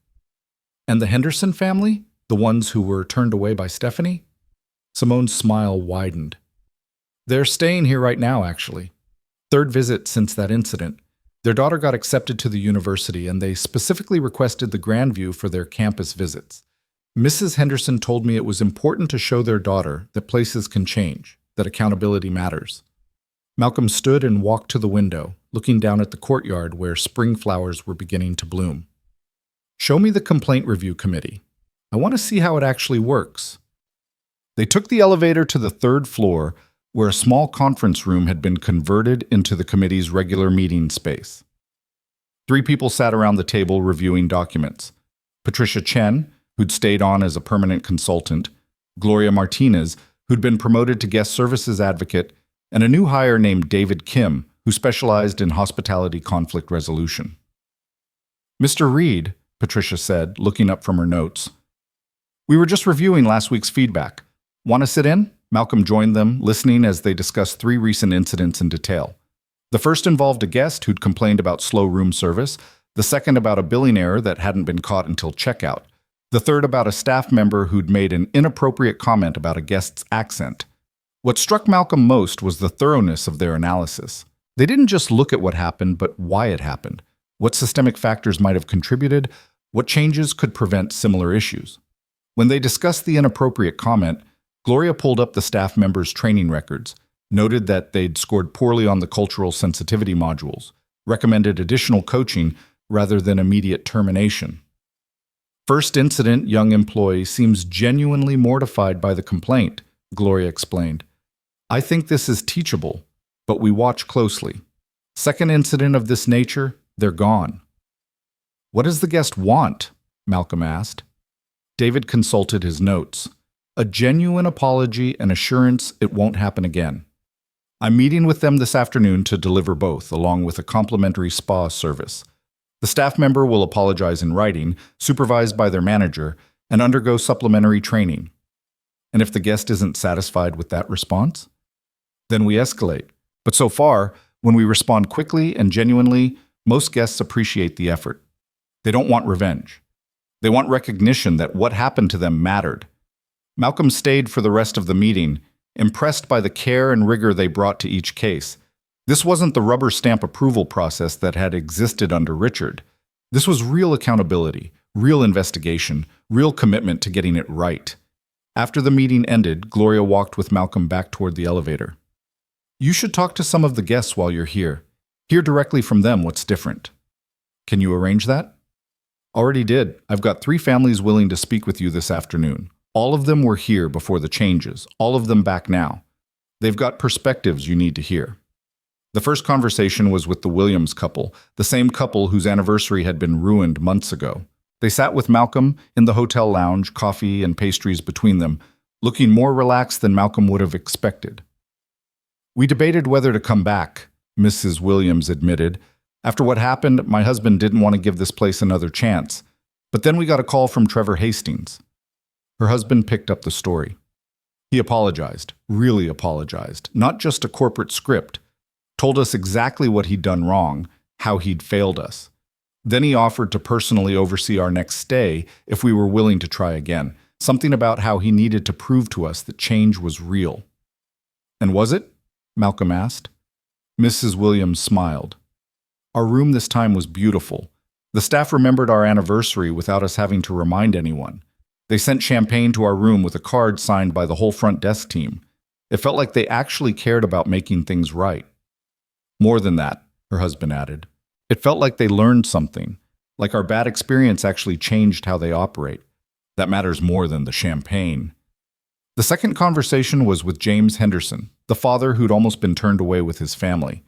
He met Malcolm in the courtyard, watching his daughter and wife browse in the hotel gift shop. "I wasn't going to come back here," James said bluntly. "After that scene at the front desk, after watching my daughter's face when she thought we were being kicked out, I wanted nothing to do with the Grandview, but your call changed that." Malcolm had personally reached out to the Henderson family a week after the incident, spending nearly an hour on the phone, listening to James describe the humiliation, the anger, the way it had reminded him of every other time he'd been made to feel less than based on his skin color. "You didn't make excuses," James continued. "You didn't try to minimize what happened or blame it on a bad employee. You took responsibility. Then you told me what you were doing to fix it, and you asked if I'd be willing to see whether those changes were real. That took guts. It took basic decency. You deserved better than what you received." "Maybe, but most companies don't see it that way. They see complaints as problems to manage, not opportunities to improve. The fact that you shut down operations here for training, that you fired people, that you brought in outside auditors, that showed me you were serious." James glanced at his daughter through the window, her face bright with excitement as she examined university sweatshirts. "My daughter needed to see that. Needed to see that when something's broken, you can fix it if you care enough. That's a lesson she'll carry with her." The third conversation came unexpectedly. Malcolm was walking through the lobby when he recognized the elderly couple from the elevators, the ones he'd noticed earlier. The woman stopped him with a gentle touch on his arm. "Excuse me, are you Mr. Reed, the owner?" Malcolm confirmed he was, and the woman smiled. "I'm Helen Chen. My husband and I have been coming to the Grandview for 12 years, every spring for our anniversary. 3 years ago, the atmosphere started changing. Staff became less welcoming. We'd get odd looks. Our reservations would take longer to process. Small things, but they added up. Last year, we went somewhere else." Her husband joined them, nodding in agreement. "We heard through friends that something changed here, that new management was cleaning house. We decided to give it one more try." "And?" Malcolm prompted. Helen's smile widened. "And it's like coming home. The staff are wonderful, genuinely wonderful. They remember us from before, apologize for how we were treated.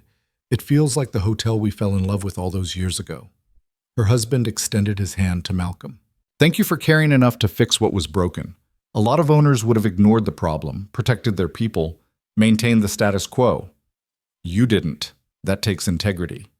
After they left, Malcolm stood in the lobby feeling the weight of those conversations settle into something like hope. The transformation hadn't been perfect. There had been setbacks, resistance, moments when he'd questioned whether any of this would actually work. But hearing from the people who'd been harmed and then welcomed back, seeing their willingness to believe in second chances when those chances were earned rather than assumed, that validated everything. Simone found him there an hour later, watching the flow of guests and staff with an expression he probably wore more often than he realized. "Penny for your thoughts?" she asked. "I'm thinking about how close we came to never fixing this. How easy it would have been to read those initial complaints and decide they were outliers, anomalies, not worth the disruption of addressing them. But you didn't decide that." "Only because I experienced it myself. If Lana had treated me well, if I'd checked in smoothly and never seen the pattern, would I have taken those complaints seriously enough to investigate?" Simone considered the question. "Maybe not immediately, but you would have eventually, because that's who you are. You built a company on principles that mean something. Those principles would have demanded attention eventually. Eventually might have been too late for a lot of people." "True. But we're not dealing in hypotheticals anymore. We're dealing in results. Real change, measurable impact, guests who feel safe and welcomed. That's what matters now." Malcolm's phone buzzed with a text from Jennifer. "Audit results from the other properties are in. 8 need immediate intervention. 4 are in good shape. The rest need minor corrections, full report attached." He showed the message to Simone. "Looks like the Grandview is just the beginning." As it should be. This kind of culture doesn't exist in isolation, but now you have a blueprint, a team that knows how to implement it, and proof that it works. That's more than most companies ever have. That evening, Malcolm stood in the Montclair room one last time, looking at the space where so many difficult conversations had unfolded. This was where he'd confronted Richard and Trevor, where he'd made the decision to fire people he'd trusted, where he'd committed to transformation regardless of cost. The room felt different now, lighter somehow, as if the hard truths spoken here had cleansed rather than stained it. A knock on the door pulled him from his reflection. Trevor stood in the hallway, looking uncertain. "Ms. Baptiste said I might find you here. Do you have a minute?" Malcolm gestured him in, and Trevor entered slowly, his eyes moving around the room as if seeing ghosts of past conversations. "I wanted to thank you," Trevor began, his voice quiet, "for giving me a chance to fix what I broke.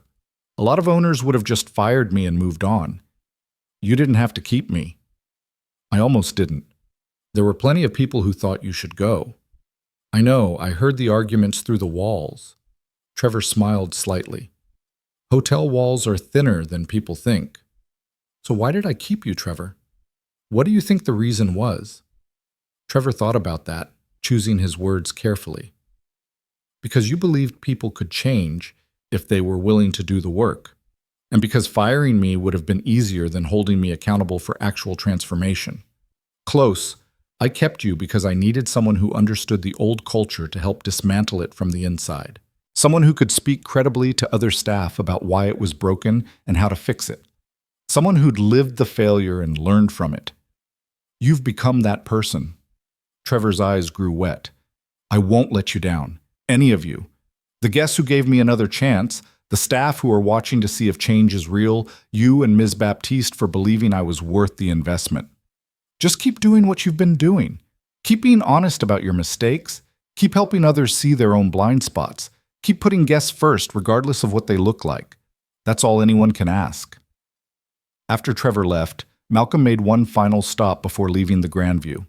He took the elevator to the second floor and stood outside room 237, looking at the plaque that had replaced the simple room number. He thought about the night he'd spent there, the discomfort and anger and determination that had crystallized in that cramped space. Gloria appeared at the end of the hallway, pushing a housekeeping cart. "Mr. Reed? Didn't expect to see you up here. Just saying goodbye to an old friend." Gloria looked at the room, understanding immediately. That room changed everything, didn't it? It gave me perspective, made me feel what countless guests had felt. That was worth more than any amount of analysis or data. We use it in training now. New managers have to spend the night there, experience what it's like to be given the worst we have to offer. Then we ask them how it felt, what it taught them. The answers are always revealing. Malcolm smiled at that. Simone's idea? Mine, actually. I suggested it to her after you left, figured if it was good enough for the owner, it was good enough for everyone else. What do they say? The managers who stay there? Gloria leaned against her cart, considering. Most of them say it made them angry at first. Angry at being stuck in such a bad room when better ones were available. Then they realize that's exactly how guests feel when they're given substandard treatment because someone decided they didn't deserve better. It's a powerful lesson. I hope they carry it with them. The good ones do. The others don't last long here anymore. Malcolm shook Gloria's hand, holding it for an extra moment. Thank you for speaking up when it mattered, for bringing the Henderson situation to my attention, for not staying silent when silence would have been easier. Mr. Reed, I've been invisible in this industry for 20 years. People see the uniform, not the person wearing it. When you actually listened to what I had to say, actually valued my perspective, that changed something for me. I wasn't going to waste that opportunity. As Malcolm walked to the elevator, Gloria called after him. Mr. Reed, one more thing. The staff, we've started talking about what happened here as the awakening. Like we were all sleepwalking through our jobs, treating people without really seeing them. And then something woke us up, made us pay attention, made us care. I just thought you should know that's how we think about it. Not as a crisis or a disruption, but as waking up to who we're supposed to be. Malcolm carried those words with him as he left the Grandview, as he drove back to corporate headquarters, as he prepared to tackle the transformation of 8 more properties that needed the same intervention. The awakening. He liked that. It suggested possibility rather than punishment, growth rather than correction. 6 months after that visit, Malcolm received an email from Mrs. Williams with the subject line, "Full Circle." The message was brief but powerful. Mr. Reed, my husband and I just celebrated our 41st anniversary at the Grandview. The staff threw us a surprise celebration in the dining room with cake and champagne and a toast from Ms. Baptiste herself. Trevor was there too, telling everyone how much we'd taught him about grace and second chances. I'm writing to tell you that you didn't just fix a hotel. You restored our faith that institutions can change, that accountability matters, that our dignity as guests and as people means something. Thank you for that. Thank you for caring enough to make it right. Malcolm printed the email and put it in a frame on his office wall, right next to the key card from room 237 that he'd kept as a reminder. Together, they told the story of what happened when invisibility became visibility, when judgment became justice, when a hotel that had lost its way found its purpose again. The Grandview would never be perfect. New challenges would emerge, new staff would need training, new situations would test the culture they'd built. But the foundation was solid now, built on accountability and respect, and the hard-won understanding that every person who walked through those doors deserved the same dignity, the same service, the same basic human decency. Malcolm had walked into that hotel as an invisible man, erased by someone's snap judgment about who he was and whether he mattered. He'd walked out as the catalyst for transformation that would ripple across his entire company and beyond, as other hotels heard the story and wondered whether their own cultures needed examination. The invisible man had become impossible to ignore, and in forcing people to see him, he'd forced them to see everyone else they'd been overlooking, dismissing, erasing. That was the real victory, not the firings or the policies or the training programs, but the shift in vision that made invisibility impossible. Malcolm never stayed in room 237 again. He didn't need to. The lesson it had taught him was permanent, etched into every decision he made, every standard he set, every conversation he had with staff about what their work really meant. He'd learned that dignity wasn't negotiable, that respect couldn't be selective, that the measure of a hotel wasn't in its marble floors and crystal chandeliers, but in how it treated the guest who looked least like they belonged there. He'd learned that systems could change when someone cared enough to dismantle them and rebuild them right. And he'd learned that sometimes the most powerful thing you could do was walk through a door as yourself, without pretense or protection, and see whether the world on the other side would welcome you or erase you. The Grandview had chosen erasure. Malcolm had chosen transformation. And in the end, that choice had saved not just one hotel, but countless guests who would never know how close they'd come to being invisible too. The empire had been cleaned. The awakening was complete. And Malcolm Reed, the owner who'd been erased and then refused to disappear, had proven that respect was the only currency that mattered.